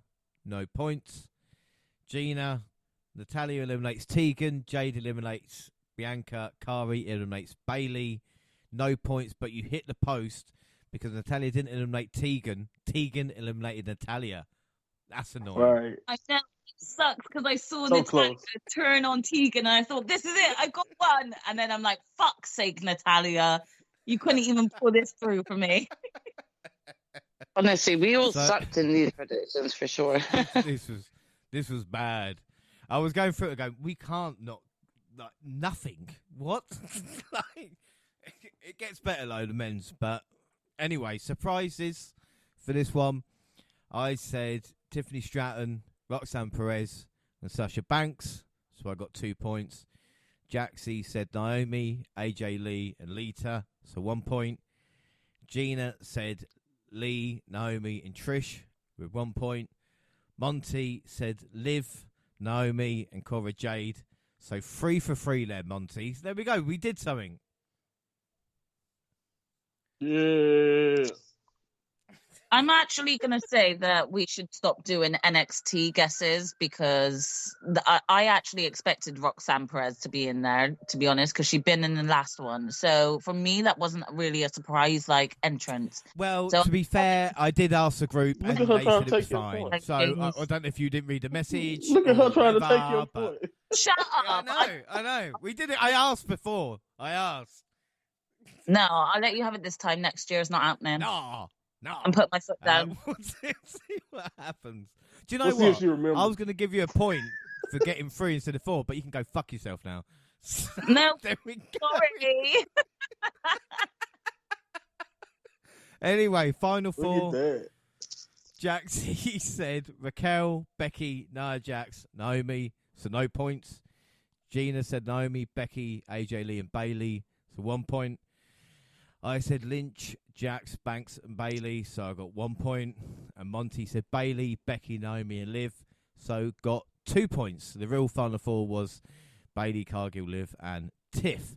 So the scores right now. I felt I'm going to run out of breath in this episode, but we'll be fine. Bonus league, Monty is on 5. I am on 3. Jaxie and Gina on 2. See, at the moment, not too bad. Monty's got a little lead, but he can still be called. Right, next match. Reigns versus LA Knight versus Randy Orton versus AJ Styles for the undisputed WWE Universal Championship. Jaxie, were you a little bit... not all the right words, trying to think. This match being straight on after the Rumble, with the position of it, I was like, oh, we're having this now. Yeah, this definitely made me question why it was placed here. I kind of wondered whether or not there was going to be some interaction from either of these players within the Royal Rumble. It got me thinking a lot. So, yeah, it was a little bit odd. I expected KO and Logan Paul in this slot. Yeah, without a doubt. And another thing that's just cropped to mind, so I'm going to say it quickly. It was nice that the people in this WWE title match weren't in the Rumble. It made the roster feel a lot bigger. I hate in previous years when they've done that, and it's just like, we got enough stars, and it felt like we had. Yeah, and it also just kind of feels like, well, you're just taking that away from yet another, potential young new starter that could have just had like a brief showcase, So I liked that they kept it separate. Right. Well, LA Knight's entrance, and that's why they wanted Slim Jim, everybody. All right? You're wondering why Slim Jim was going to pull out, and they'll be like, no, we need him for LA Knight's entrance. But when the match begun, Orton and Roman Reigns paired up while Styles and Knight fought.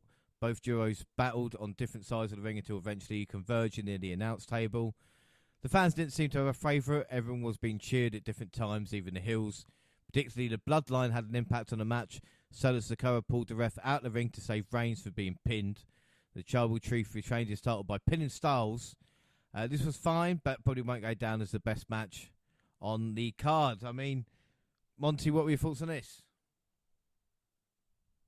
Yeah, it's my favorite match of Roman's run in a while. I'll say that much. I think the added elements of having multiple people there made this match at least more exciting for me, even if we all can assume what was going to happen. I think overall, the Fatal 4-Ways, I just like the setup of the match, the high octane, just feeling of it with everyone having a shot.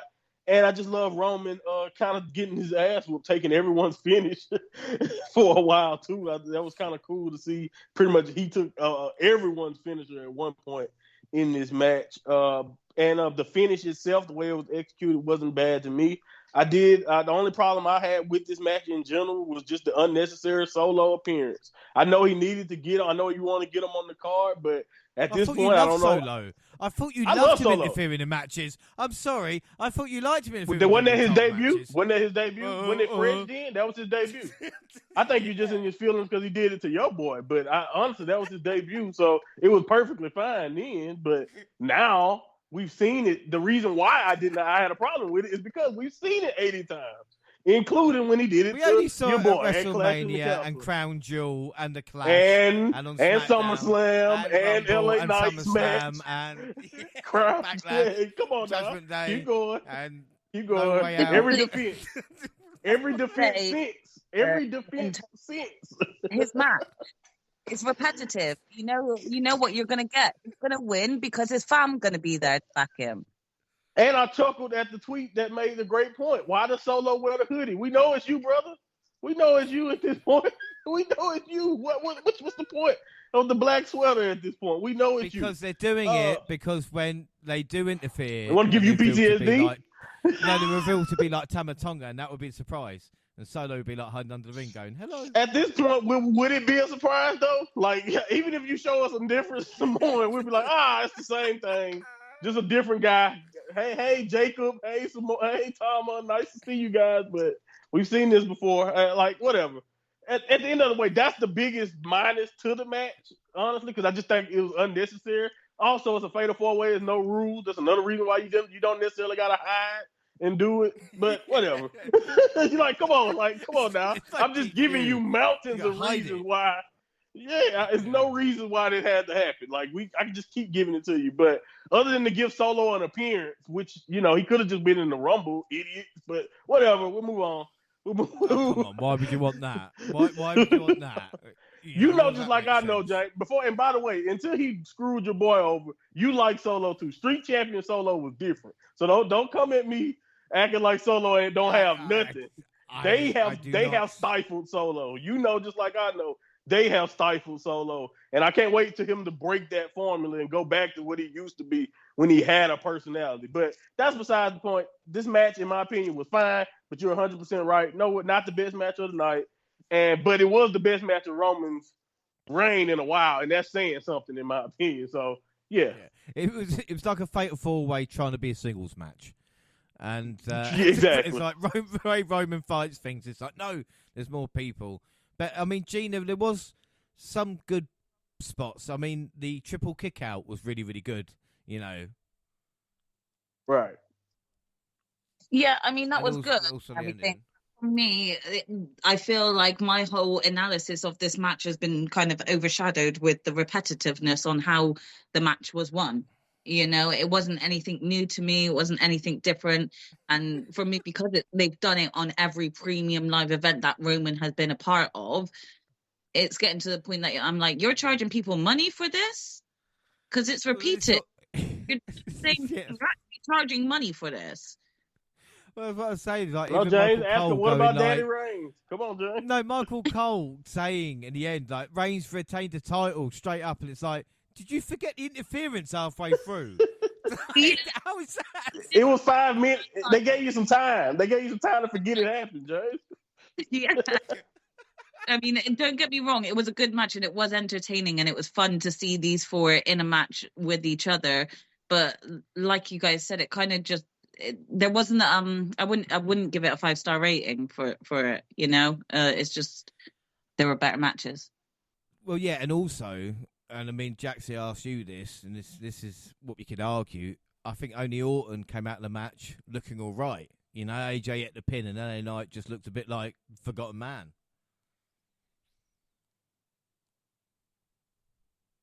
Yeah, I mean, I agree with a lot of points. I also agree with Monty. I found it enjoyable, but I think it was an enjoyable match because it was a fatal four-way.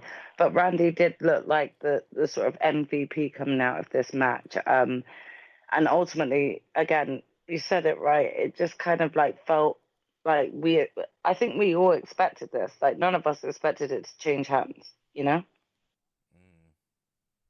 I think without a doubt, like I said, and again, Orton maybe a little bit of momentum, but everybody else in this just same old, really. But scores out of 5, Len. So, Monty, what would you score this?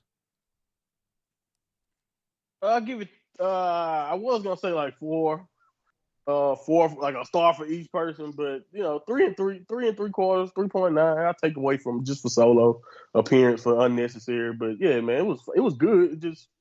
We're not gonna act like this was special though. Gina?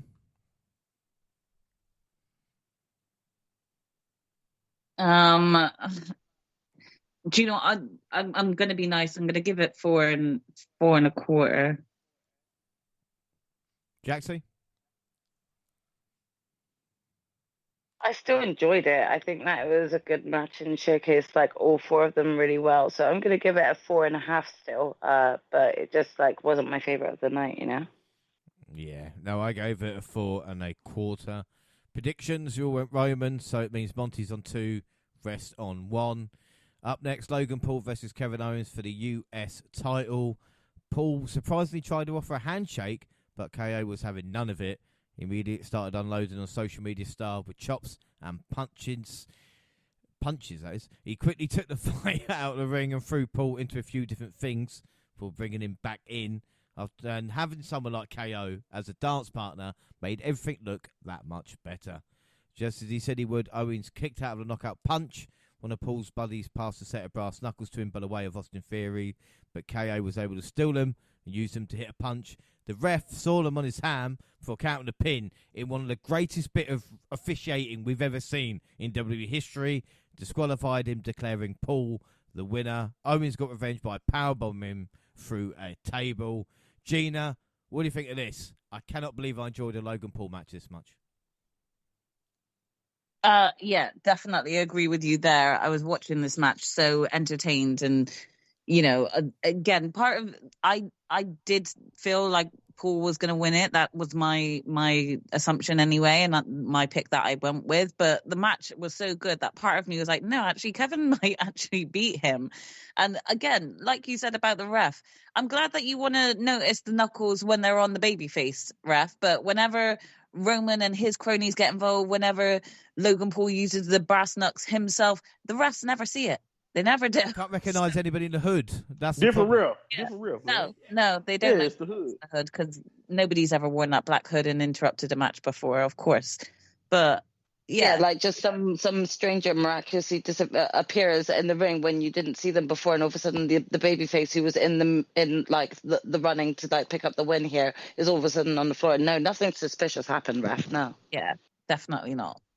Seriously, but either way, it was a shocking ending to the match. And I enjoyed the ending to the match as well, because it just kind of was like, oh, for fuck's sake, that's sod's law, isn't it? That like Kevin Owens gets caught out like that and gets disqualified. And I was so satisfied seeing him continue to beat on Logan and put him through that table at the end.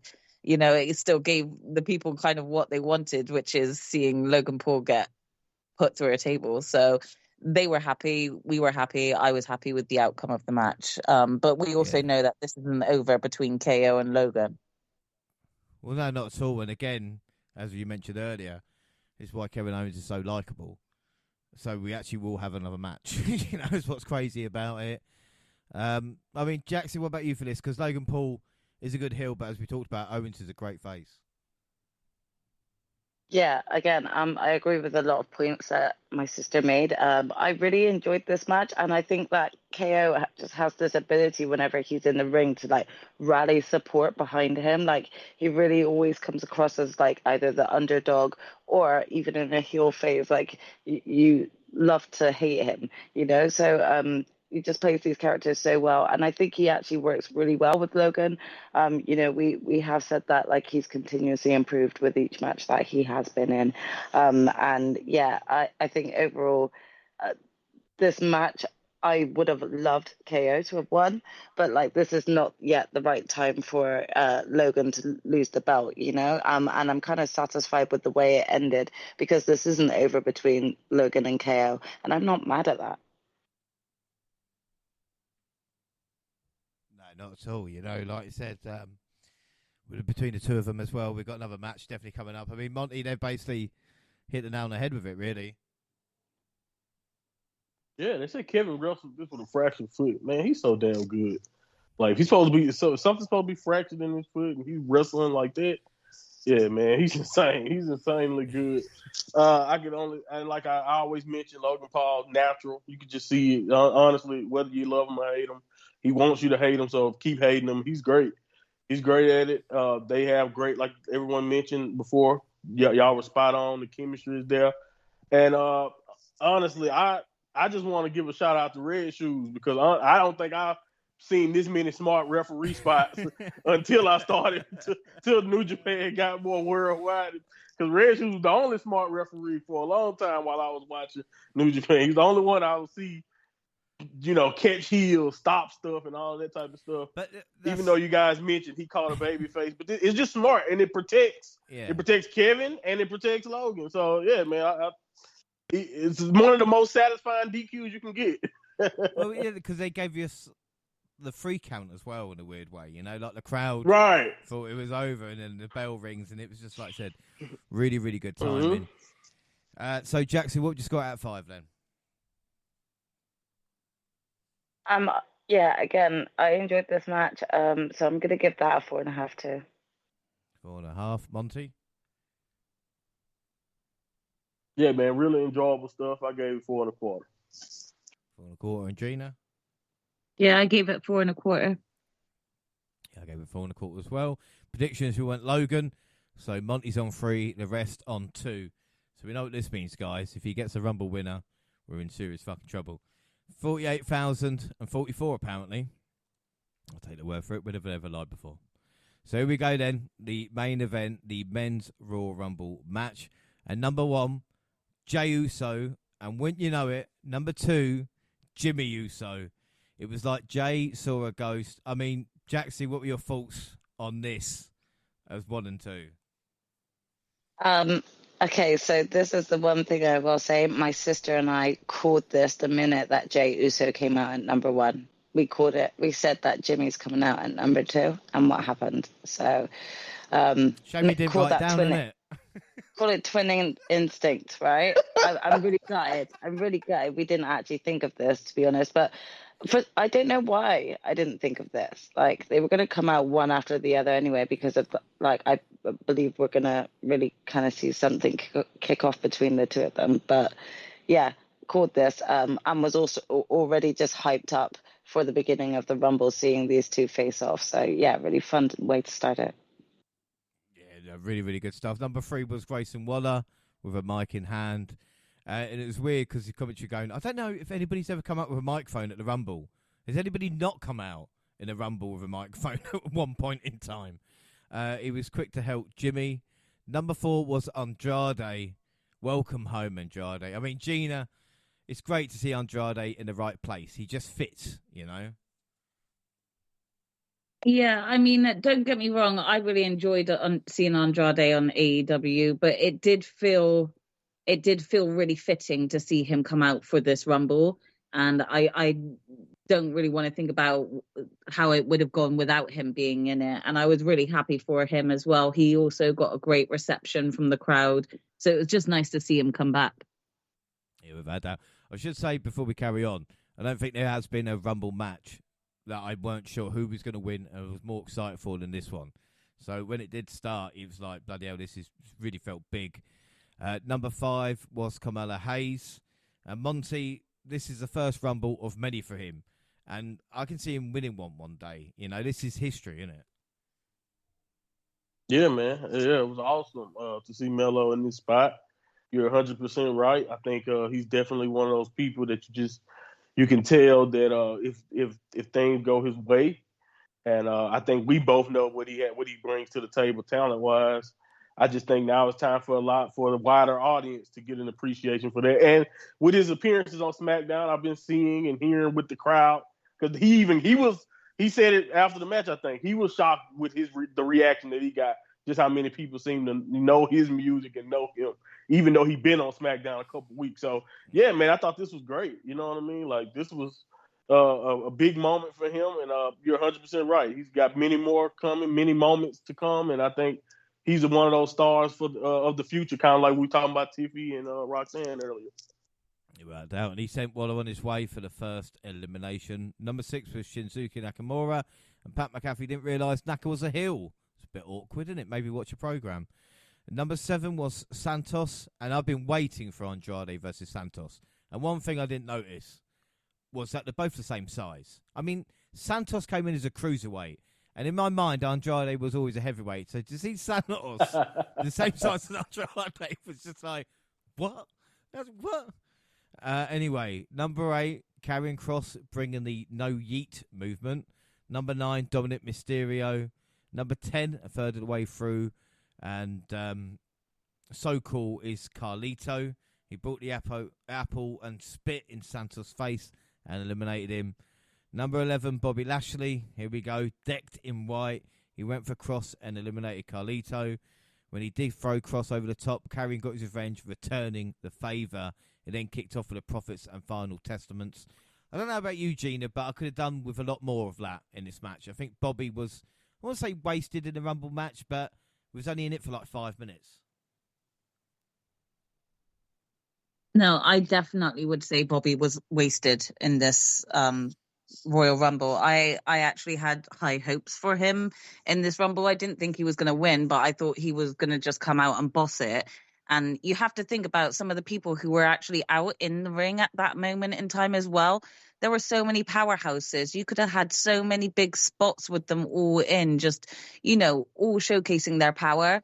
And you just didn't do it. And I feel like Bobby was super, super wasted. I know that they wanted to continue adding to this Karrion and Bobby feud. But if you ask me, like, I don't think that he needed to be eliminated 5 minutes after coming out for them to get that feud point across, as well as showcase how dominant Bobby still is. So I will say this was one of my biggest disappointments of the male Royal Rumble, is just how long he was in it. Yeah, I mean, and again, I'll have to look, but Bobby Lashley's history of the Rumble isn't great. You know, I can't remember him having, like, you know, star turns or even, like, most eliminations, which you would maybe expect for someone like Lashley. Anyway, number 12 was Ludwig Kaiser. Number 13 was Austin Theory. He's already on his 4th Rumble, so he might beat Kane's record. I mean, you know, the way he's going at this moment in time. At 14, Finn Balor, and he tossed out Mello.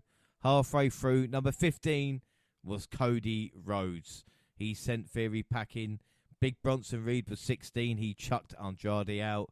Kofi was 17 in his 16th Rumble match. Cody Crossroads Nakamura out of the match. Kofi eliminated Kaiser to get some revenge. Number 18, Gunther, and everyone's in trouble now, especially Kofi, who was sent packing. Ivor was number 19. Bron Breakker at 20, taking the place of Brock, and you could tell it was with him eliminating Jimmy and Finn, and also the confrontation with Gunther. Now, Monty, we love Bron as much as anybody else. Was this the right person to take his spot? Maybe McIntyre, maybe even Bobby Lashley? Well, you still would need someone like an actual body to replace them because they were in the match. So, but yeah, I don't have a problem with Braun getting the spot, mostly because I think he can be a big time player also on the main roster. I think, you know, just like I know, it's been overdue, him being called up for, to be honest. We've been talking about it. He's just been doing stuff for the last however many months, finding things to do down in NXT, to be honest. So I think 10 years ago now, like, we don't right. It's been forever since he was relevant in the title picture. But yeah, man, I don't really have a problem with it. Like you said, you could tell really fast that this was probably going to be Big Nasty's spot. But yeah, man, Bron Breakker, he fit in well, honestly, here. And I love the weight. First of all, I love the rope spot in NXT when he hit the ropes. But just the way, the speed that he was running, and he felt like he was going at a completely different speed than the rest of the roster. It's just like he came in high impact. So yeah, I loved it. I think the crowd ended up really getting behind him a little bit. So I think Braun was fine, even if you probably could think of, like you said, Drew probably would have benefited more from it. Bobby Lashley would have benefited more from having that moment, I think. But honestly, for Braun, for somebody debuting, I didn't hate it. Yeah. No. Also, who forgot about Omos? Number 21. Is he got taller? I was wondering about that as well. I love Omos, man. Braun wasn't finished. He eliminated Ivor. And number 22 was Pat McAfee, not Patson. That would have been awkward. Braun sent Omos in his way, only to be dumped out by Dom. Number 23. And again, it made me think, was Dom scheduled to eliminate Brock Lesnar? That's what they claim. Because that would have been like a call back to Maven eliminate The Undertaker. Yeah. And they were supposed to fight in Australia. It was supposed to be Dom versus Big Nasty in Australia. Fucking shitting me. That's what Meltzer say. That's what Meltzer say. He may not know, but that's what he claimed. And that was the initial plan. Try and get Dom to be a face or something? Like, why would they do that? Well, you got to understand, before the allegations, Big Nasty was a face. Yeah. Right. And so Dom would have got a lot of heat but I think really it wouldn't have been heat. They would have been shocked. I think everybody would have just been shocked that Dom could pull that off. But he was going to probably get killed, and they said they were going to set up Big Nasty versus Gunther. So there you go. Yeah. But yeah, well, who knows? As we see, maybe that spot is for Braun now. I doubt they're sticking with the same plan now, though. So we'll see. No, just call up here and have that WrestleMania match with Gunther if you want to do that. Just come on. Or just let Chad Gable get his lick back. Oh, fuck Chad Gable. Have like Sheamus do it then. Or something. Come on. If we want to, finish your story. You got plenty of people. Have someone finish your story at WrestleMania, please. That's all I'm asking. Number 23, it is JD who got speared by Braun. Number 24, R-Truth. he got the right Rumble, right? I don't think it gets wrong. And the thing I liked about it is he did come out 24 early in the night, but he did throw his teammate JD in to get eliminated, which probably doesn't help.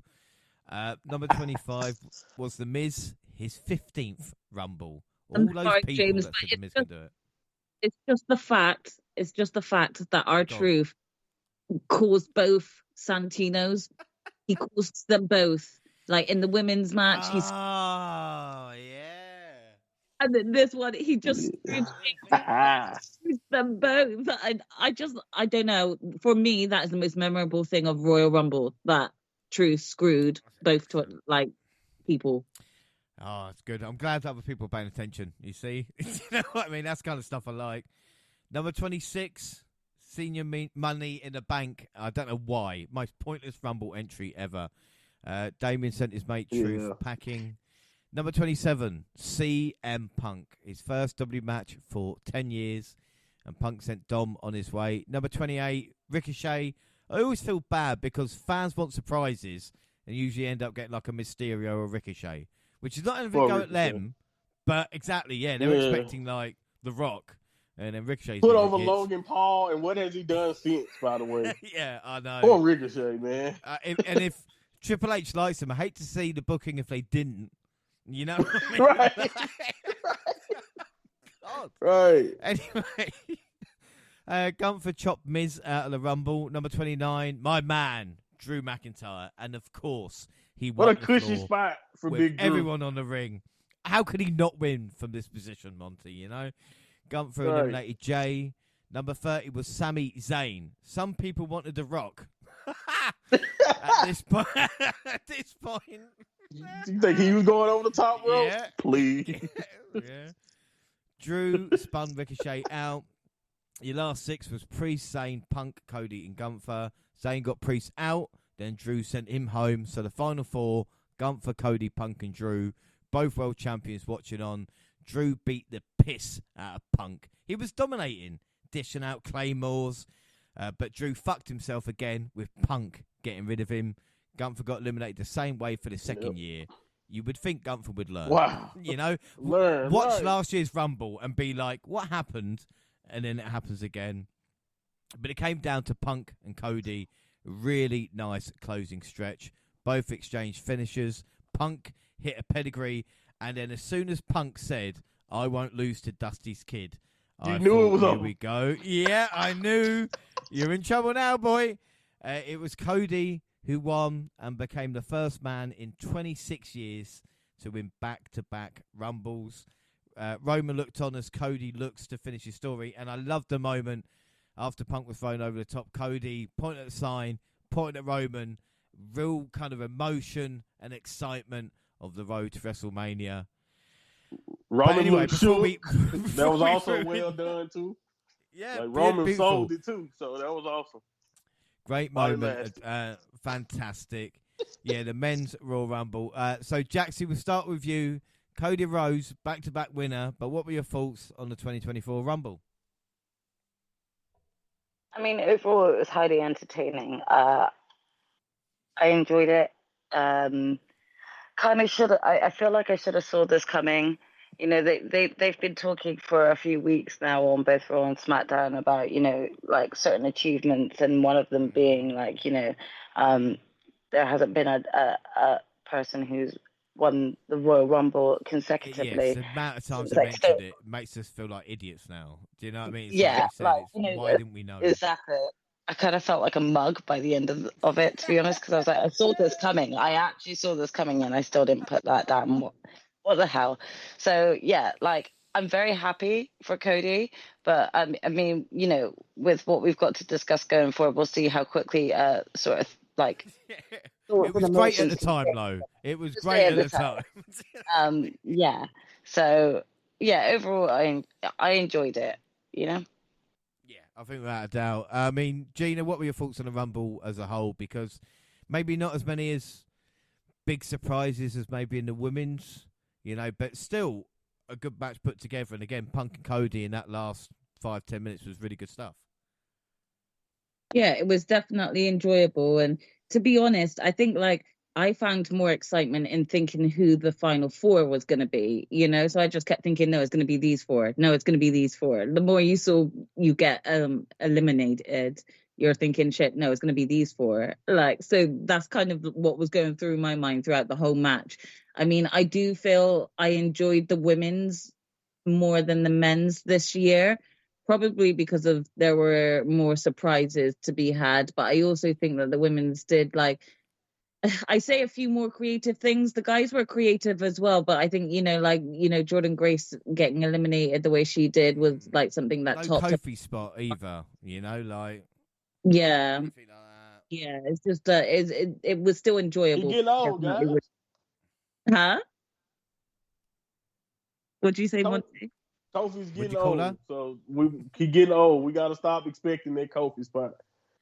I'm sorry. We aging out of it, guys. I think I was more expecting a tighter social spot. I was expecting someone under the ring, you know? But no, again, all in all, I enjoyed it. R-Truth really made my night. Him just getting that, I think he's the very first person ever in WWE history to get the hot tag in a Royal Rumble. It's just absolutely brilliant. And the fact that Dom even played into it and just jumped and hot tagged him, like, I just need more interactions. And I really need R-Truth to start sticking up missing person signs for Nick Mysterio. So, yeah, if they continue with that more, I'll be happy. But I rated the men's 4.5. 4.5. Well, this is the thing for me, because like I talked about the excitement going into the men's Rumble. Was it the best Rumble that I've seen in the last 10 years? Maybe not. But again, I cannot believe Cody won 2 Rumbles in a row. Like, to have that history. And again, someone might win 2 in the next few years. But again, for that record to be gone, I couldn't believe it until I saw it. So, Monty, again, for you to be able to pick that, I know it seemed obvious, but fair play. What were your thoughts overall as well? Yeah, man, it was just good fun. The thing is with that, it's just, to me, and it's really, I don't even want to say this now. That's how I know the last few days just changed the way I think about stuff. Yeah, man, like, at the time when I predicted it, it was just like, it has to happen. Like, Punk, it sounds cool, it's great, I'm glad you're back, but you don't need the Royal Rumble to get a fight with Seth. And I thought the only way that Cody was gonna get what he wanted at the time was to win the Royal Rumble. And I was like, so it just had to happen. And they kept, like you said, 26 years. I didn't even care about that. Was not relevant on a date like 25 years ago. It was the last time somebody did it last year. They didn't do that. They didn't have anybody even in the running, I don't think, to necessarily win it twice. Maybe they did, but I don't remember. The point is, yeah, they brought it up, and I was just like, yeah, no, I got to go with Cody. But the thing is, the match itself, I saw a lot of people disappointed. Some people say it was boring because it wasn't no surprises. And I'm just like, I don't really know what people was expecting, other than, unless, like you mentioned earlier, James, they was expecting Dwayne, but I wasn't expecting him to compete in the Royal Rumble. Because again, like I thought, he don't need the Royal Rumble to show. He didn't need a Royal Rumble to get a match at Reign. Exactly, he the Rock. He don't need that. With the top rope. Right, he don't need it. He didn't need to win the Royal Rumble to get a match, as we'll see. But yeah, so Cody winning made sense. Punk was cool in it. By the way, we'll talk about it, but he took a future shock that's gonna be really relevant soon. That I saw it when it happened, and I was just like, please don't let it be bad. And yeah, but yeah, the match itself, I didn't think it was bad. I saw people saying it was boring. It was this. I'm just like, no, it was cool. It wasn't. I may not have been with people. Again, I don't know what type of surprises that you really thought was going to happen. I don't know if everybody just fell for the Royal Rumble hype, but it still ended up being really, really good. And I thought it had, like you mentioned, R-Truth. He stole the show 100%. Hot tag spot, unbelievably funny.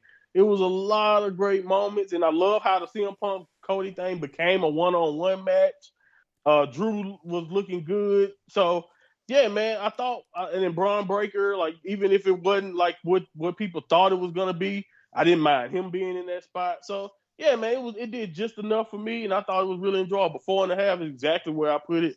It wasn't the Women's Rumble, and Women's Rumble set a really good precedent. But it was a good Royal Rumble match. I don't think it was bad at all. Jackson, what would you score out of 5?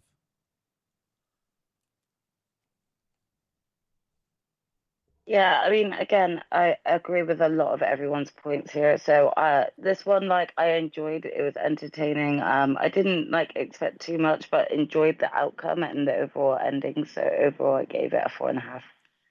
Yeah, 4.5 all round. I gave that as well.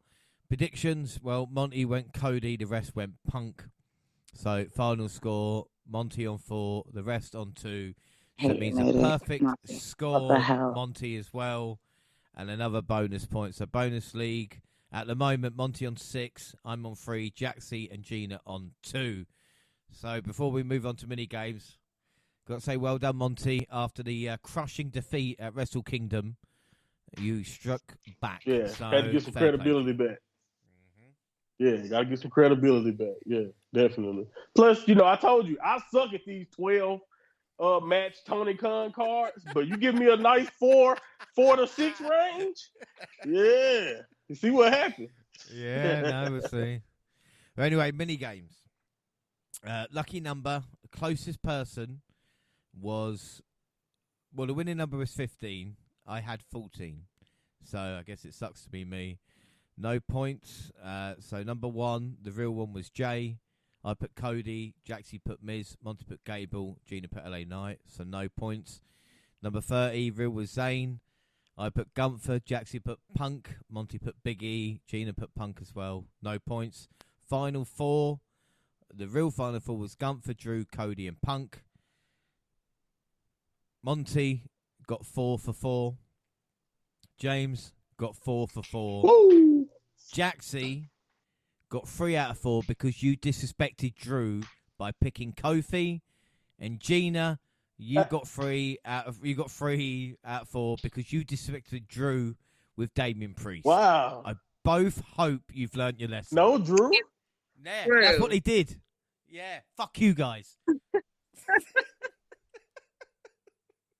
I mean, to be honest, I was kind of going with a strategic thing. New Day have been feuding with Imperium, Gunther being in the Final 4. I thought, they might actually give Cody a little bit more of a longer run and just have that. It wasn't even a mind. It wasn't even a thought, to be honest. Gina, any excuse from you as well to Scottish Warrior? Scottish Warrior.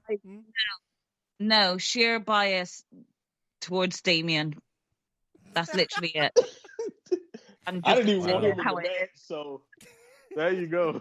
I love Priest, and I didn't even want him in the match. Why no Chad Gable? What's up with Chad Gable, bro? I've never had a more annoying check on the Final 4. I was like, I've got 4 out of 4.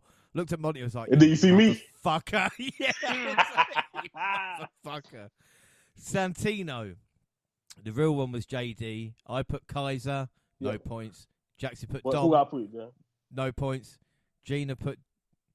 Hang on. Well, Monty put JD, so he got 2 points for that as well.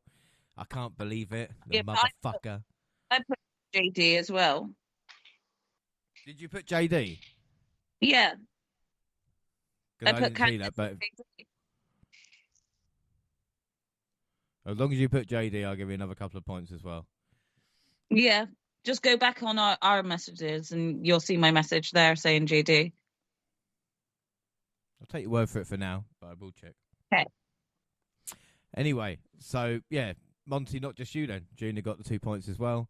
Iron Man was Jay Uso. James put Cody. Jaxie put Solo. Monty put Dunn. Gina put Cody. So no points. Most eliminations was... Cody and Bron. I put Drew. Jaxie put Gunther with Monty putting Gunther as well. Gina put Solo, no points. Surprises. I kept people who were not in the Rumble. I chose LA Knight. I chose Solo. What's wrong with me? We haven't got time. Surprises. The surprises really were Andrade, Mello, Bron, and McAfee. I put Trick, Biggie, and Kane, so no points.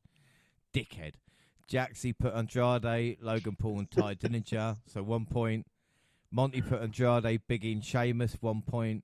And Gina put Andrade, Sheamus, and Zack Ryder, so 1 point. Who eliminates who?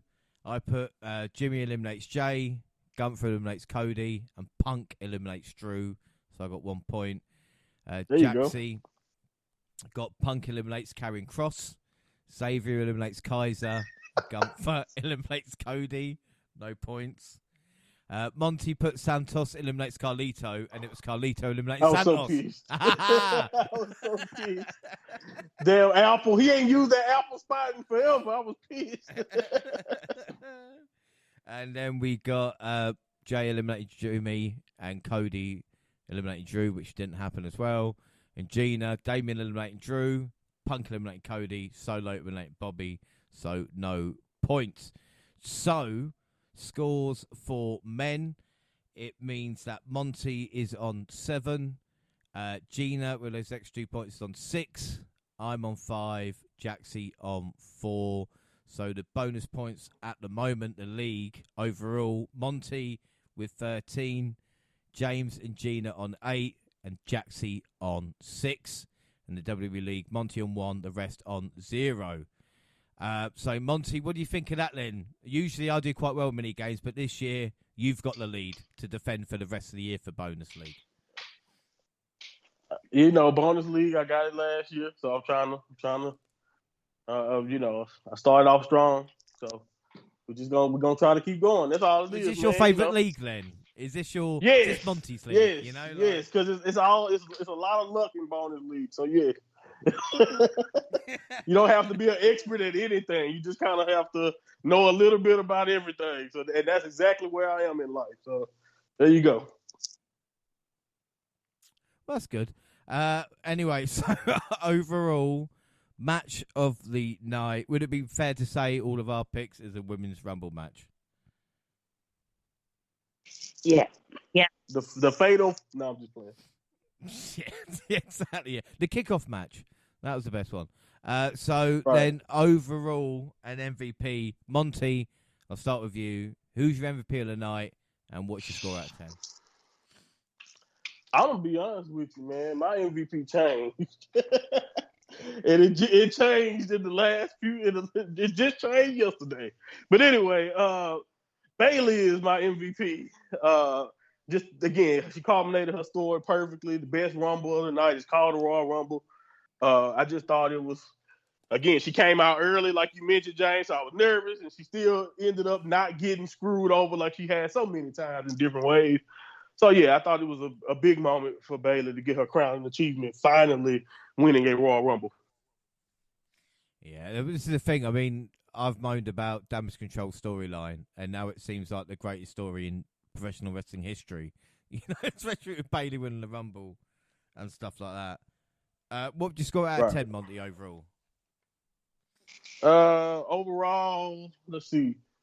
Overall, I think you got to give it at least a 9. I think 9 and 9.25 to a 9 is fair. I thought it was a really strong Royal Rumble.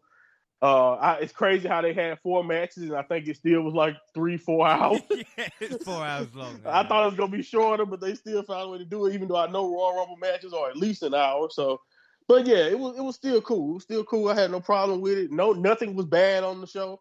I thought everybody worked hard. And I mean, I got a perfect score, so I can't complain with booking decisions. So yeah, man, this is great. Well, the thing is as well, and I don't know about you. I mean, Jaxie, can I get your MVP and score? But I think the Rumble match has changed with Triple H's booking because the old Rumble's like number 30, and then the Rumble's over within like 5 minutes. Now it feels like you've still got 8 people left, and there's going to be another 15 minose between the final 2. Yeah, I mean, you've got to give some credit to it because you actually can see that, those sort of final few moments over the past few years within the Royal Rumble has like kind of built to sort of growing storylines between those that don't potentially win the Rumble as well. So, they do use like as much of the time as possible to be able to maybe build on things. But it gets more and more intense either way you look at it. Yeah, without that. So who's your MVP of the night then? So my MVP is actually the same as Monty's. I'm going with Bailey on this one. I didn't think that she was going to win, but I think she deserves it. I think she gave a great performance overall, and she really surprised me throughout the whole of the Rumble with when it came to sort of her eliminations that she got and just her overall smarts. So yeah, MVP Bailey. And what would you score out of 10? I'm gonna give this an 8 out of 10. 8 out of 10. And Gina, same question to you. MVP and score out of 10, please. Yeah, I'm going to keep it sweet and simple. I'm going with the same Bailey for MVP. Her storyline just feels like the most flushed out in this entire premium live event. Sorry. And yeah, Bailey just smashed it. I felt truly happy for her when she got that win. Super happy for Cody and his win too, but Bailey's felt more kind of rewarding at the time of watching it. So score out of 10. Oh yeah, 8.5. I'll give it 8.5. I'm going to give it a 9 because, again, there's 4 matches. It was like an hour each, it felt like, in the end, but it was still good stuff. My MVP of the night is, of course, Jordynne Grace, because she carried the entire wrestling promotion on her jacked shoulders. But a good Rumble overall. We did have the press conference as well, which was straight afterwards. We wondered if we're going to have it or not. Cody Rhodes started it off. Well, he didn't start off. Bailey started off as being the women's Rumble. She described Naomi and Natalya as legends. She's glad to be in the ring with them. And she spoke highly of Jordynne Grace and Jade Cargill. Cody Rhodes said he'd seen memes and all the GIFs about his journey. And he says the position he's in, he is currently the guy. He was asked for his thoughts about Vince McMahon allegations. He said talents were finding out about in real time, and the public was. Rhodes said TKO holdings, and Nick Khan took it seriously and acted quickly. I mean, Jackson, we spoke about this. This was an EVP answer from a talent who had just been in a match for 45 minutes, who considerably might not have a good answer, but did. Yeah, I mean, again, going back to what we continuously say about Cody, that he just has a way with words, but he was very well spoken, very much like an EVP, and this should have been the answer that came from the EVP, but we'll get to that, Well, let's talk about it now. Come on, let's get there. Sure. Because Sure, Triple why H not? was spoken, and his reaction to the allegations, and he wants to focus on the positives, and he started saying he's going to do what everyone expects to do with regards to response. When asked what to do to secure the employees, he said everything possible, and he said he did not read the lawsuit. He was finding out in real time. So the question is, Jaxie, is he lying, or is he just a bit of a fucking idiot?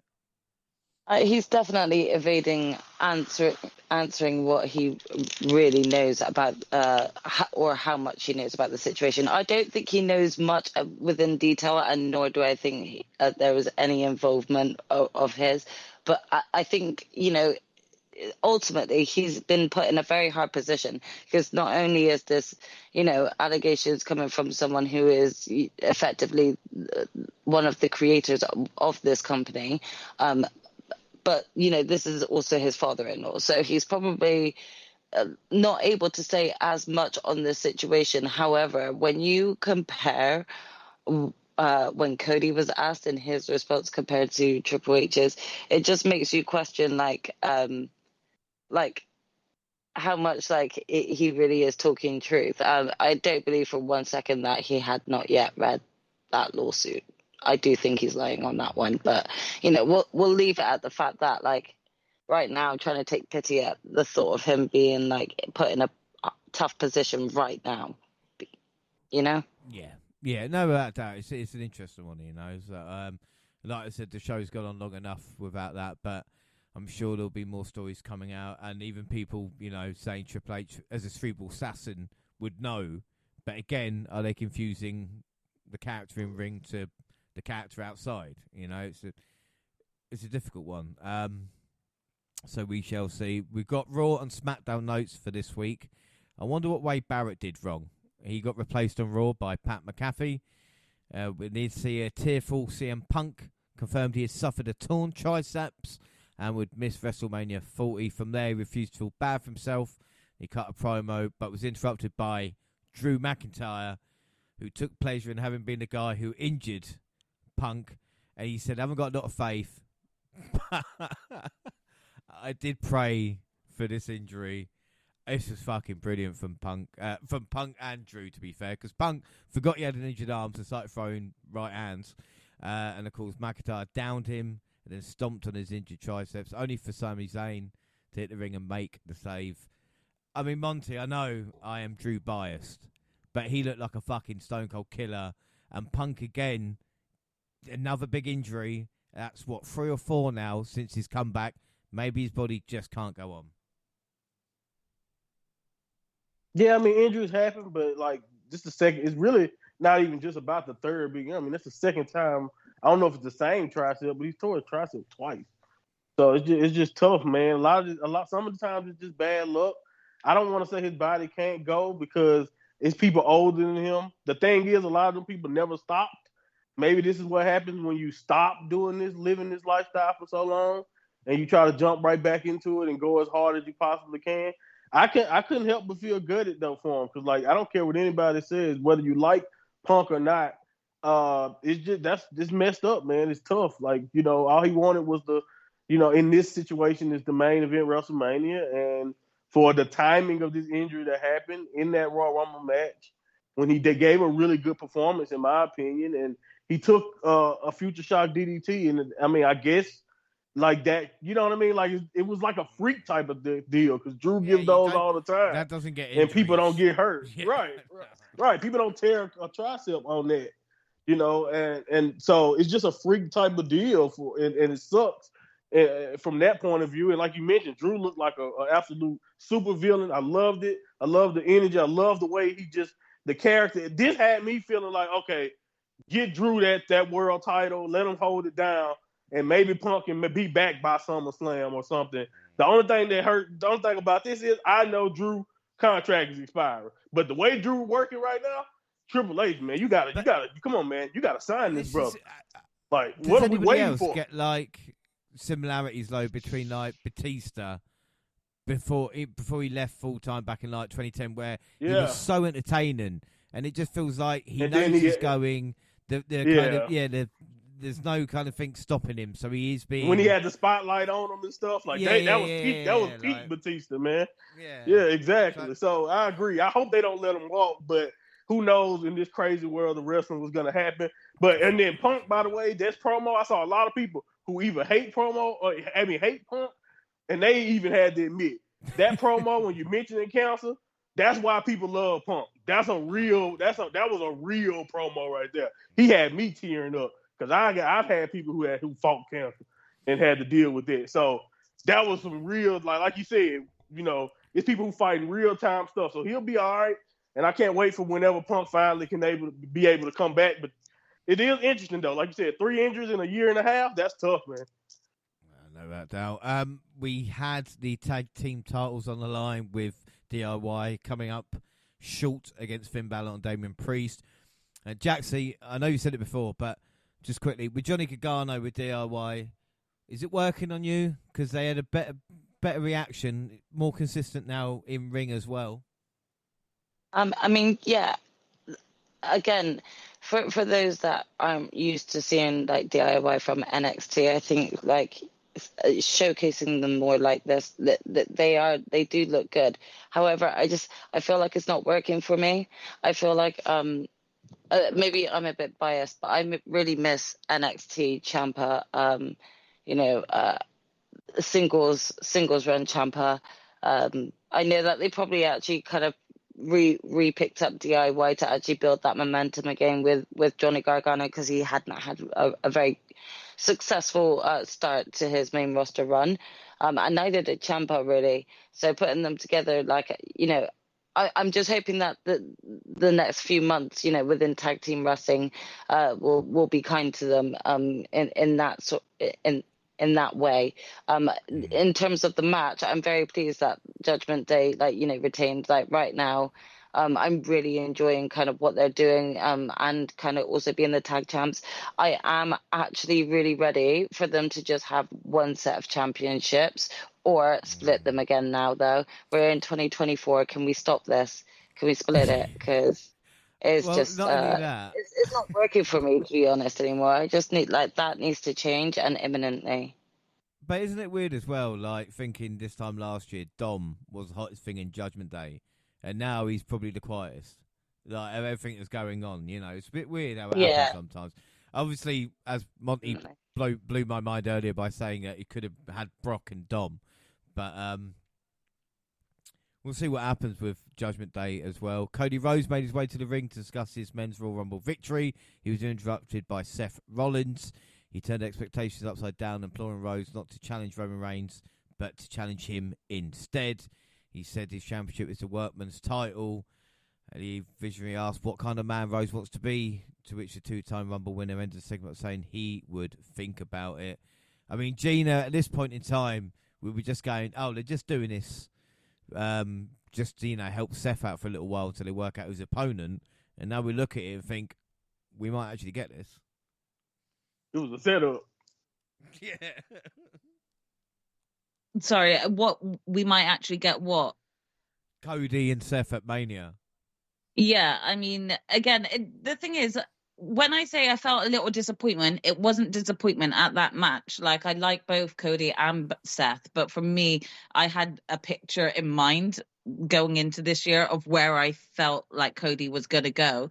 And so I felt a slight disappointment because I felt like it wasn't going to be the route I wanted him to go, so don't get me wrong, the excitement is still there. Whatever Cody does is going to be exciting to watch, but there are certain hints that a certain match isn't going to happen, and for me it's like it makes more sense to try and finish that storyline in my eyes.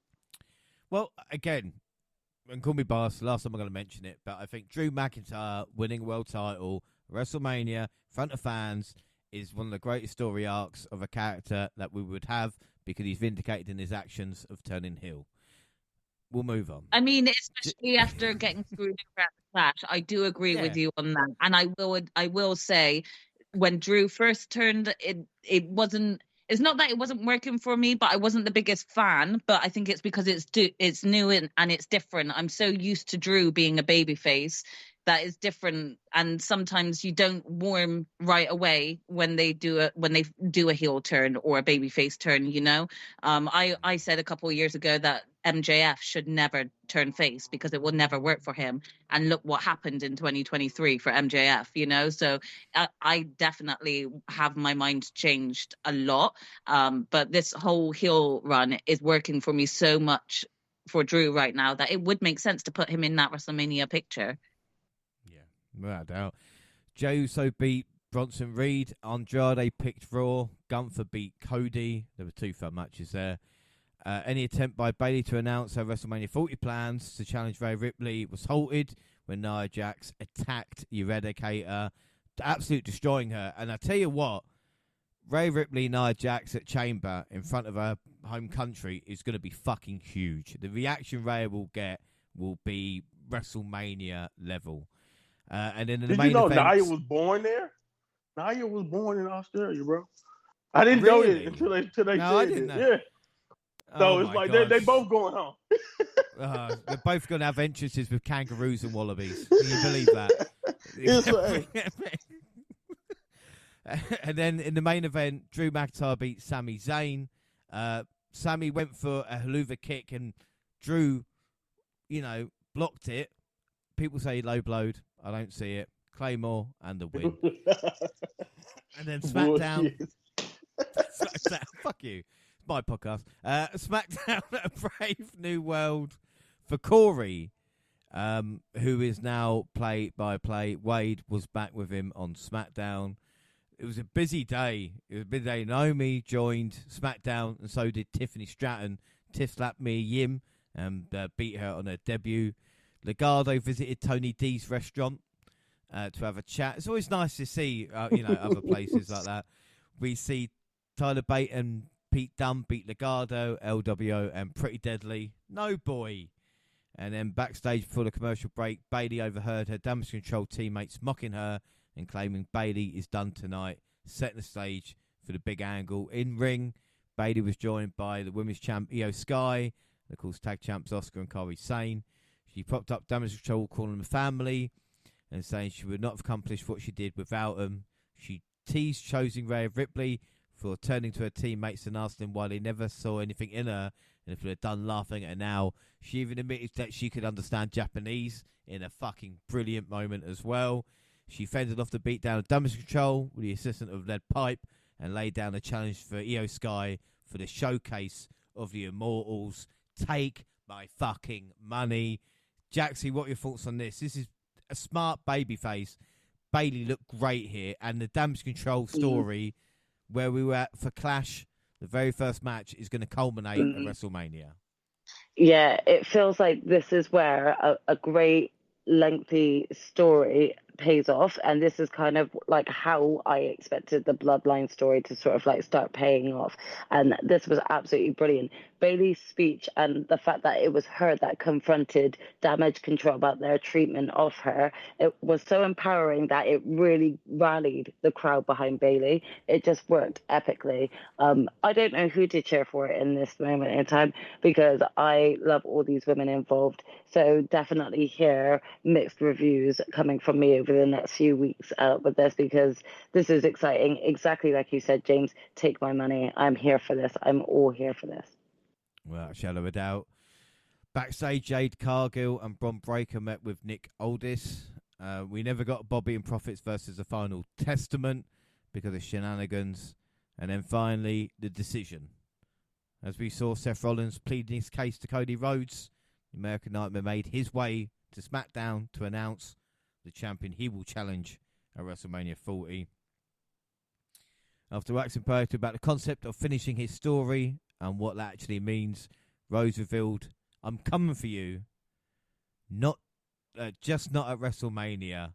From there, The Rock emerged from the locker room to a thunderous ovation and engaged Reigns in a stare down to close out the broadcast with a graphic announcing a press event in Las Vegas Thursday. That was lucky, wasn't it? But I think the real story here is we're finally going to get the battle for the head of the table, The Rock versus Roman Reigns at WrestleMania 40. But Monty, the kind of backlash that we've had for this, I mean, again, I don't want to talk over everybody, but imagine back in the Attitude Era, Stone Cold Steve Austin winning the Rumble and saying, do you know what? I'm not going to go Mania. I'll give it to the returning like Hulk Hogan or something like that. That's the only way I can think here. Monty, what are your thoughts? Exactly. 100%. That's the perfect way to put it. Like, imagine if you're a top face. Because, again, I like what Seth had to say. I didn't mind the pitch. But the problem is when I went online, and even in that crowd on Raw, nobody believed what Seth was saying. And as much hard as he has worked to give that belt credibility, at the end of the day, it's not the one that Cody was robbed of. At the end of the day, and so to have Cody come out there, you didn't even mention this, but Roman just got done burying Seth Rollins. Just killing that belt and Seth Rollins. Yeah. You know what I mean? Like, he was going off. It was a great promo. I love the energy. But, man, he just made Seth feel like he's tried to shrink as much as he could out of who Seth Rollins has presented himself as. And he made fun of him being around all the time. Like, he literally made a joke about him being and a they're workhorse. Friends. And they are friends. Yes, they're supposed to be good friends. He made jokes about his money. He made jokes about his injuries. So it's just like, it was brutal. But then not only does Cody does this, and like he hands it off, even though every indication, every interview before this, even right after the Royal Rumble, he pointed at Roman. His press conference, everything about it just said, I've announced a finish your story for Finish Cody. Your Story is part of the 2K campaign of buying their next video damn games. And they come and they do the same thing they did to Punk in 2013. Literally, same thing. Punk was on the cover of WWE 13. You remember that, James? and who swooped in and got the main event that year? I'm sure Punk never got over that. I don't know if he ever did a pipe bomb. I could have swore, he left and never, like you said, never got over it. And Punk literally a few weeks ago said, guess what's going to happen? He was referring to himself when he said a bigger star was going to come in and take your main event. But it literally, word for word, happened the way Punk said it. But this time, it was with The Rock. Like, if I'm Punk, I know he just had surgery Thursday, but I would have used my good arm to throw something in the hospital room. Like, what the hell is going on? Like, really? Like, I give that promo, I give Cody the hug, I tell him to finish his story, and this is what you go and do? Not to mention all the rumors around how this happened and the TKO boardroom stuff and how The Rock throwing his weight around. At least that's what people are trying to claim. Or that they did this to try to distract us from the nasty man news that we talked about earlier. Like, all of that makes all of this feel just horrible. As much as I wanted The Rock versus Roman to finally happen, I knew it had to happen. I had convinced myself that you let Cody win this match and win the title, and you can do Rock and Roman without the belt. Honestly, tell me they wouldn't have still been as loud if Rock showed up and stared down Roman and Roman lost his belt. Tell me if it wouldn't have worked. No, you guys wouldn't still be excited? But without doubt, I would. But is this a case of WWE? Again, people moan at Tony Khan because he goes for the hardcore audience, right, as opposed to kind of a little bigger mainstream.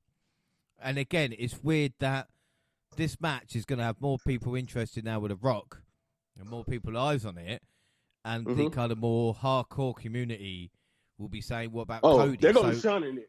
But that's what I'm saying. What matters, because we're going to be the ones picking up the baton, so to speak, after WrestleMania's over, with all the Fairweather fans have gone away again. So it's weird, isn't it? Exactly. The casuals that's coming in to watch, that's paying all this money, they make, again, and it also very, very aggravating when you had Triple H focusing on the Netflix deal instead of talking about the scandal. Because, again, let's focus on the money, guys. And then here we go with a decision that feels like, let's focus on the money, guys. Because, yes, you're going to make money right now from The Rock. I get it. That at the end of the day, it's going to make money. But at the end of the day, at the expense of storytelling, it's tough. Like, I don't want to hear, like, this is all I want to say. All them same fans who cool with this and they fine with it about money and all that, all I want to say is I never want to hear again that we need to create stars in WWE. Because at the end of the day, no matter who they put up there and how good they book them, they're going to always go back to the past. You are, yeah. It feels like they always can go back to the past and they're going to always get the top stars of now who work their ass off every day. Like Sami Zayn said in the promo after this, this roster work their ass off every day. It's also the momentum. It's also the momentum. Exactly. Of the wrestler. You talk about Cody, not having the momentum with him last year. And the reaction he got on SmackDown was that of a main event level star. Right. Yeah, it's him kind of walking. And it's like, anybody that kind of gets himself over to a position, it's like even with CM Punk back in the day, or any other kind of wrestler coming through now has to kind of be like stopped. And they kind of do it. Look at even McIntyre before the Clash. Sami Zayn at Elimination Chamber last year. Do you know what I mean? You can build a babyface that hot. And you just undercut them easily without thinking about it. Right. Undercut them. And Cody's giving out tickets to kids, telling them, come watch me finish my story. It's messed up, man. That's what he's saying at the end. Yeah. Just not WrestleMania. But I'm giving you tickets to WrestleMania. I'm not finishing my story there, but come on, guys. There, but I'll be on the kickoff. Gina, crazy, what are your man. thoughts on this? Because The Rock, this is the biggest match, I think, dream match, probably in wrestling. And again, we kind of don't want it at this moment. It's really fucking strange. Yeah, you feel kind of torn at this moment. We were all discussing this today, like just on being torn between it all, because ideally we do want Cody finishing his story. That's kind of where we feel we've been going, like all last year, rebuilding Cody back up to this moment. So it feels like we're just going to waste the opportunity again and drop the ball with him if we don't actually put that in place here and now.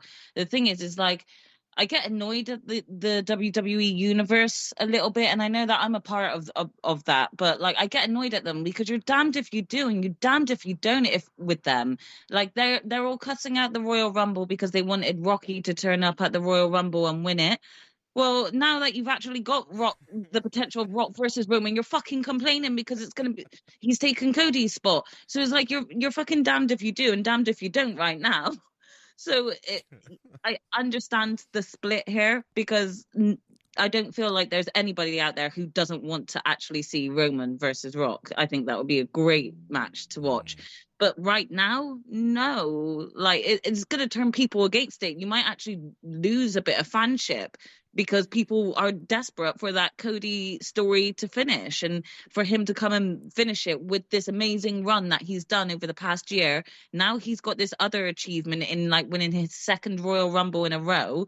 Like, you have to push on that momentum. So it is a big shock to learn that Cody's just going to step aside.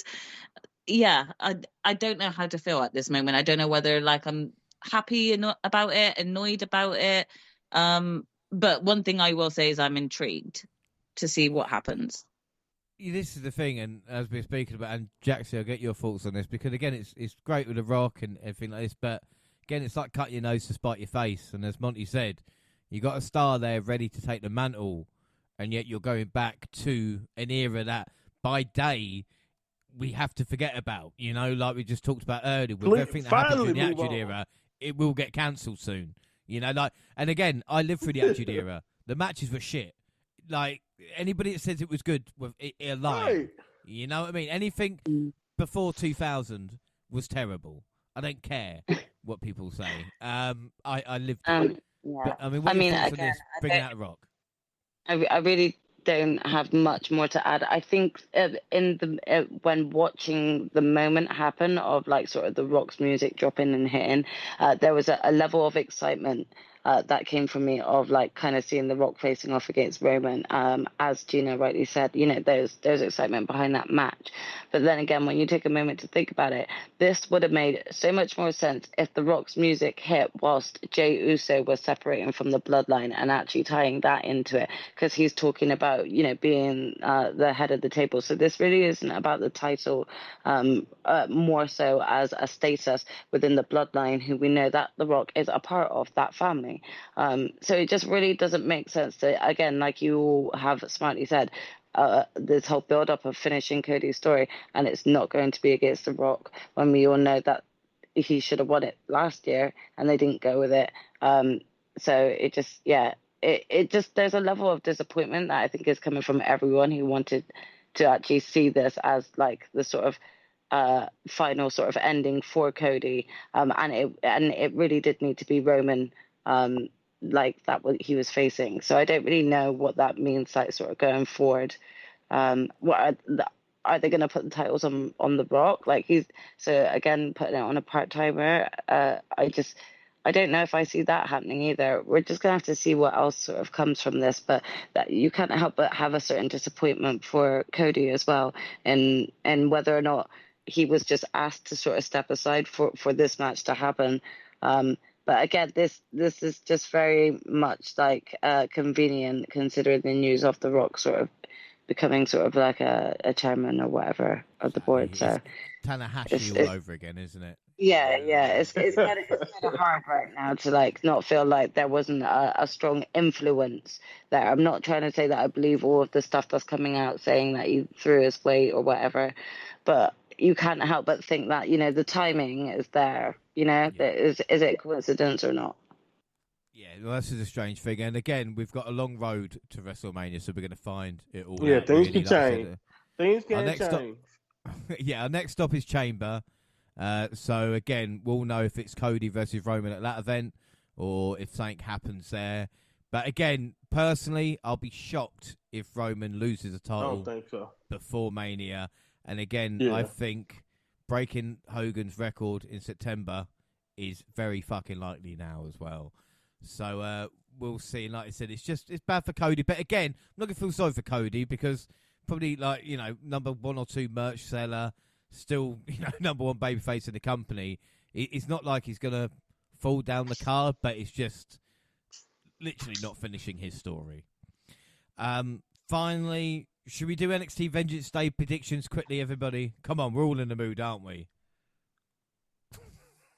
I'm ready. Yeah, you ready? Come on. I don't know what they are, so you're gonna have to let me know what the matches Yeah, are. we'll do it on the fly. I've already got mine written down. Monty, I'm sure you've got yours written down as well already, haven't you? So we're not going to cheat or anything Hard like this. to even about what it's going to be. Well, this is what bonus prediction is all about. We have to catch up, Monty. So the first match, and Gina, you can pick this one first to begin with, is Dijak versus Joe Gacy in a no DQ match. Little bit of backstory. Dijak has been going around being piss everybody. Can I quickly just say, can you and Monty give us like your predictions after you give us a bit of backstory first? Because of like we're totally going on a whim here. So that's what I'm saying. I'm doing it now, and then I'm saying with Dijak and Joe Gacy. Joe Gacy is not part of that group anymore. Don't worry about that. He's left them. I've even forgotten the name of the group. That's how great it is. Dijak's been beating the shit out of everybody. These two guys haven't got the best win-loss record, but they've been beating the crap out of each other.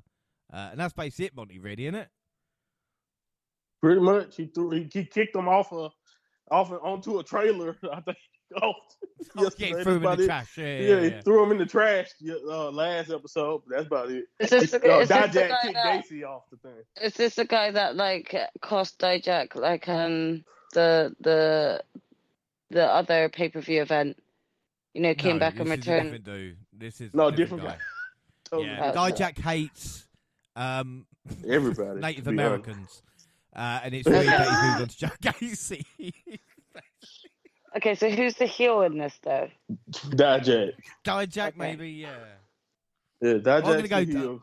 I'll go Dijak in it, Monty.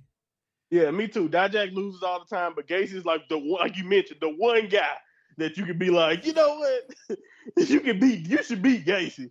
And I feel like with this beating up everybody streak he's on, you can prime Dijak for something big. I love Dijak, so I think he needs to win this, even though I like what Gacy's doing. Gina? Yeah, I mean, I don't know Joe Gacy, so I'm just going to go Dijak. And Jaxie? Has Dijak actually had that match with that guy yet? Like a grudge match? Yes. Yeah, and he like I said, his win-loss record is not great. But then again, Gacy's is not great either. But they fought an underground match. He lost, but yeah. Dijak lost. Okay. Yeah, Dijak always basically. I'll go with Dijak then, because he sounds like the underdog. So let's go with Dijak to pick up a win here. Go Dijak. Great. Up next, Monty, you can explain this one. It is the family, Tony D, Stax, and Rizzo versus OTM. Yeah, good luck. You give me this mess? Wait, who was the first group, and what were their names? Like Ghost Tony D and Stax, and they got a new woman who's also Italian. Mafia, you know the Mafia guys, Tony D'Angelo. Yeah, I know. That's the family. And then you got OTM, which is I don't know how to explain this, to be honest. Out the mud. They're like a street crew. The group with Reggie. Yeah, you know the group with Reginald? Yeah, you know Reggie. He's like Scripps now. He's like a street dude. He's a street dude. All right, so it's kind of like another like sort of Hit Row 2.0.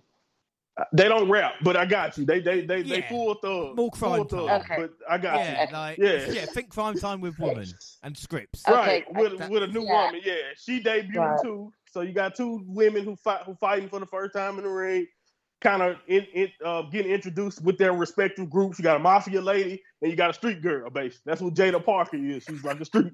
She's so like fucking weird hearing it explained. It's like it's nonsense. NXT it's nonsense, right?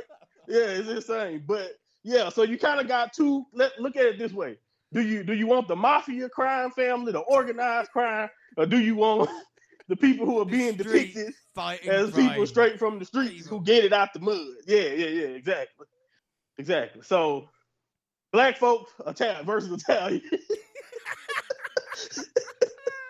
So what? That's the simplest way to cut. That's the thing, isn't it? Yeah. So. Yeah. Pick a side.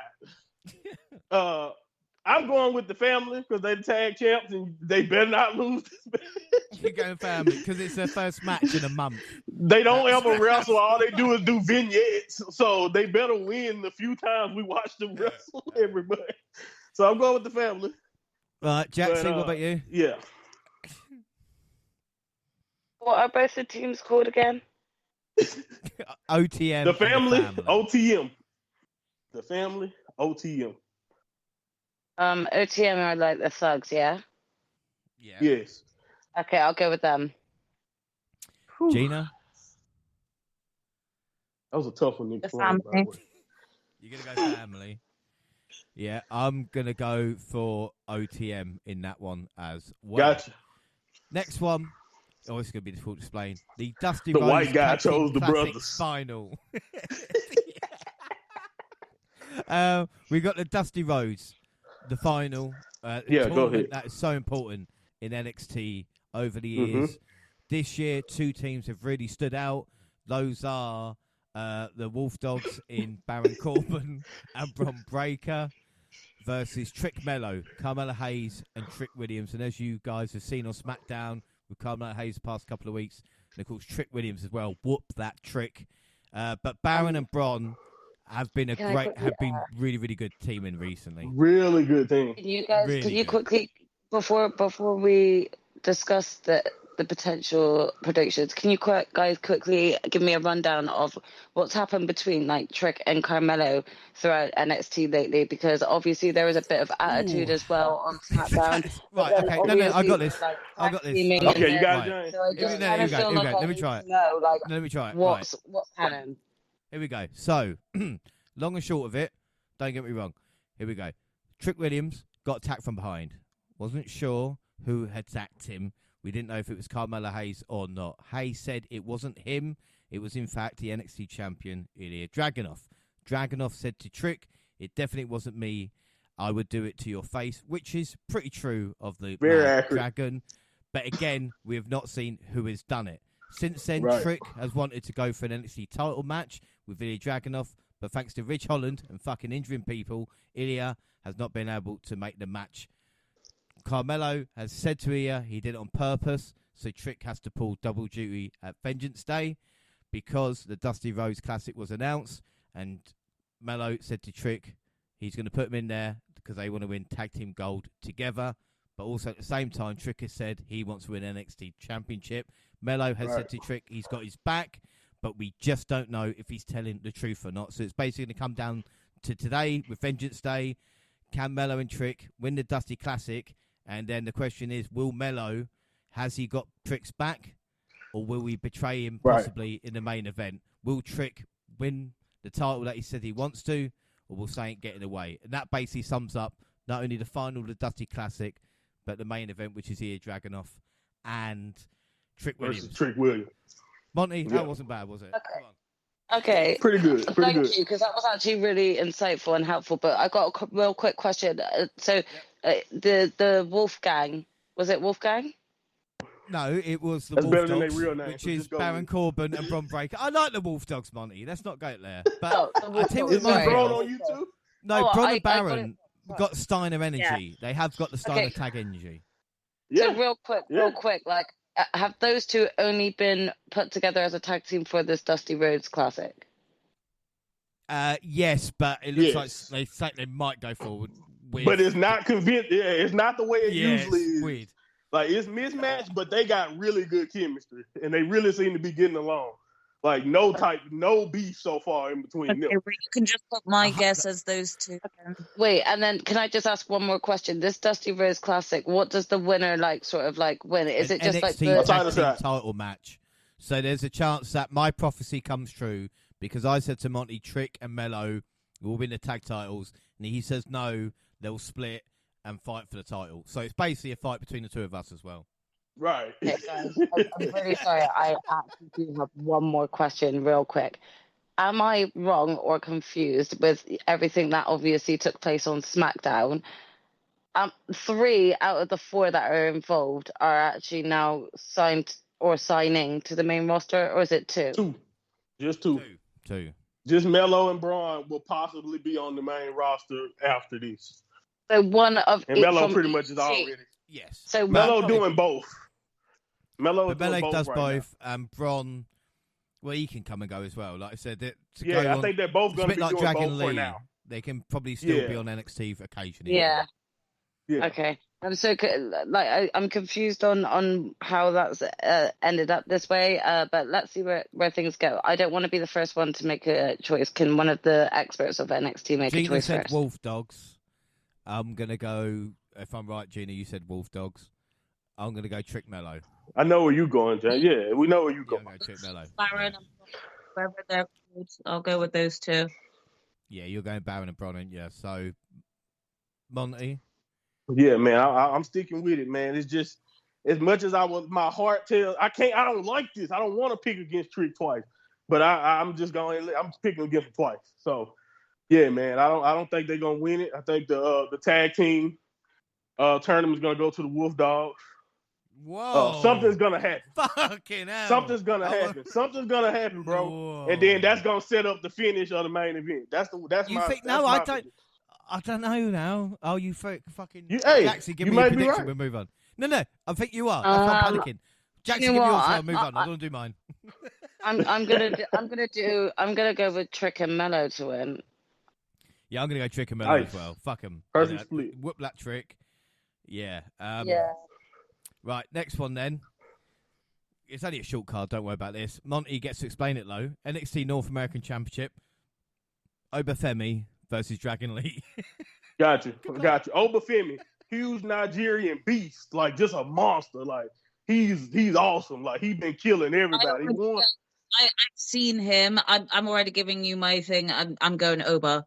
There you go. He won the breakout tournament. Then he beat Dragon Lee out of nowhere, cashing in and basically winning that belt too. So this is a rematch, just an actual match this time instead of a cash in situation, basically. Yeah, I've actually seen him wrestle. I'll go with him to win.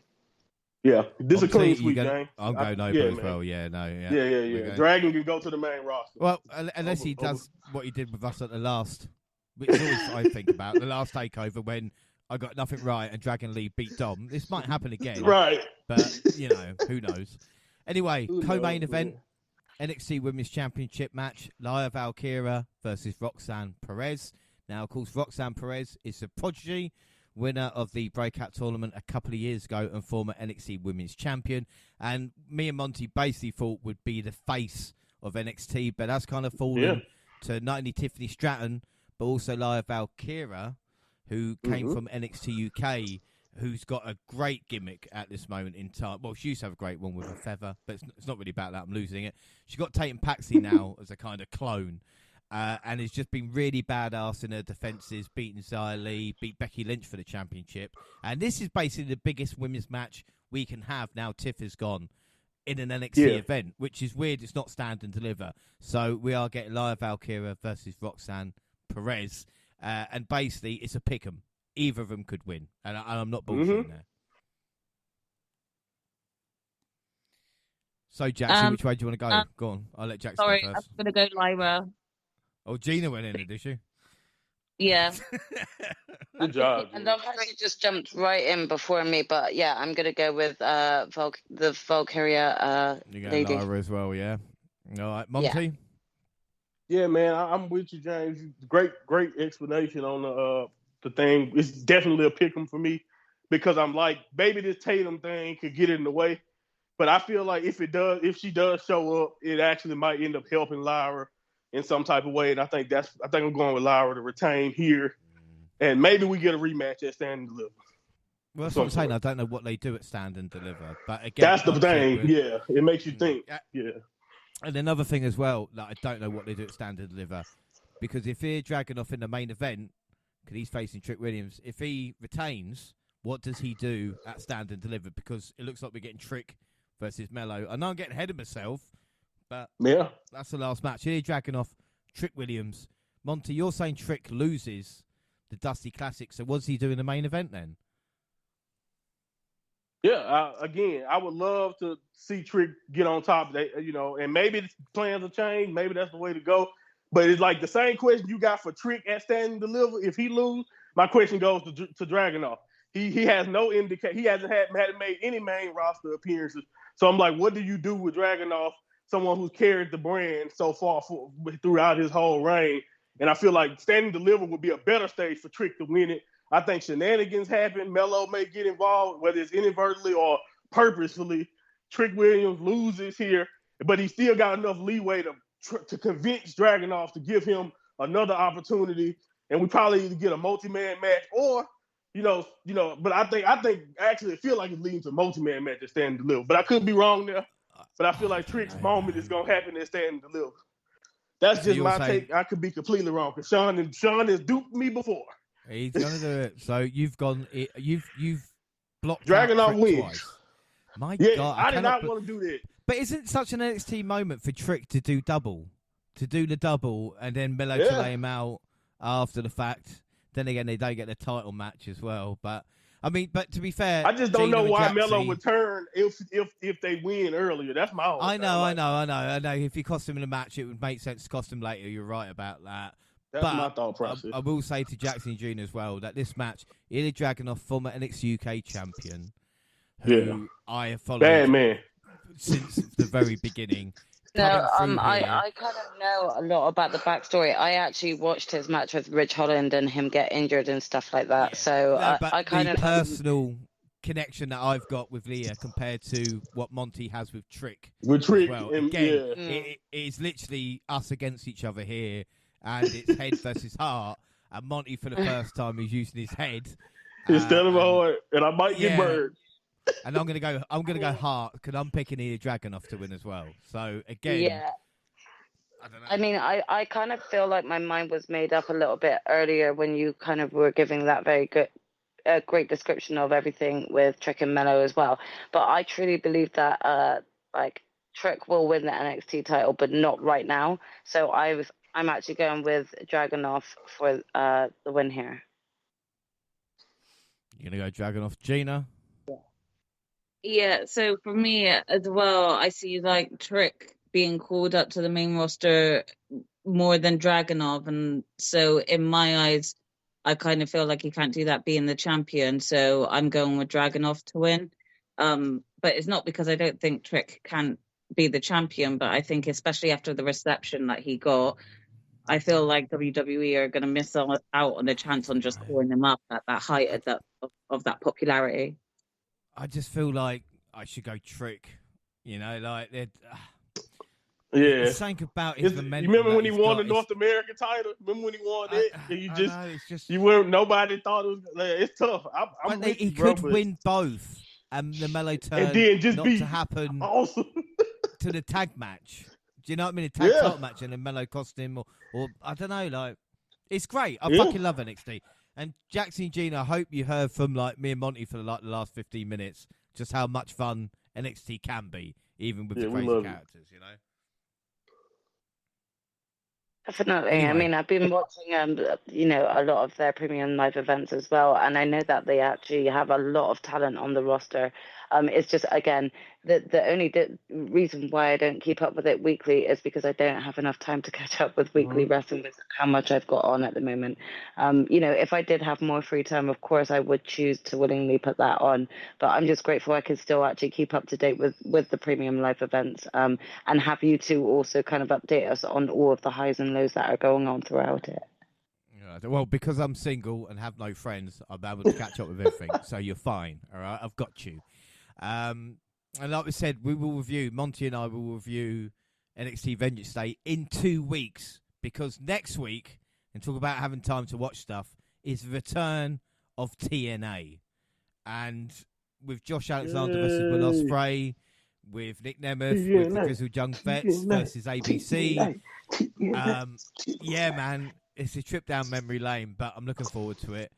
And I promise you, the Impact Year in Review will come at some point as well. Don't know when, but it will. But that is it. I knew it would be a long one today, but we've done it, and I feel like we've accomplished something. Don't forget, we're across all social media, Twitter at the WNR Podcast. I'm at the WNR JR. You can find the entire WNR team on the Twitter banner. Monty, you're back up and running now, so where can people find and listen to you? Yeah, at mine, Monty Pod on the Twitter, like you mentioned, or like you said, WNR's Twitter banner. I just put out the second episode of season 3. We're coming out bi-weekly, so it won't be every week. It'll be every other week. I'm gonna try to ease myself back into this. I can't necessarily promise multiple shows or a show every week like it used to be. But we talked about the Royal Rumble. We definitely got into the scandal that WWE had going on and Netflix, plus a little bit more. So yeah, man, it was fun. I'm feeling that groove again to get back to doing the Mind of Muncie podcast. So please check it out. It's like you said, you can go to my bio, click the link there, or you can go to my pinned tweet. I have the link tree for Apple users and the Spotify link for other people who use other things. Or you can look me up anywhere you listen to podcasts. Mind of Muncie is what you have to type in. So thank you. Perfect, man. Jaxie, where can people find and follow you? I'm across both Instagram and Twitter /X at Jaxie Scarlett. And also Gina? You can find me on X at Purple Pain. And also on Facebook and Instagram.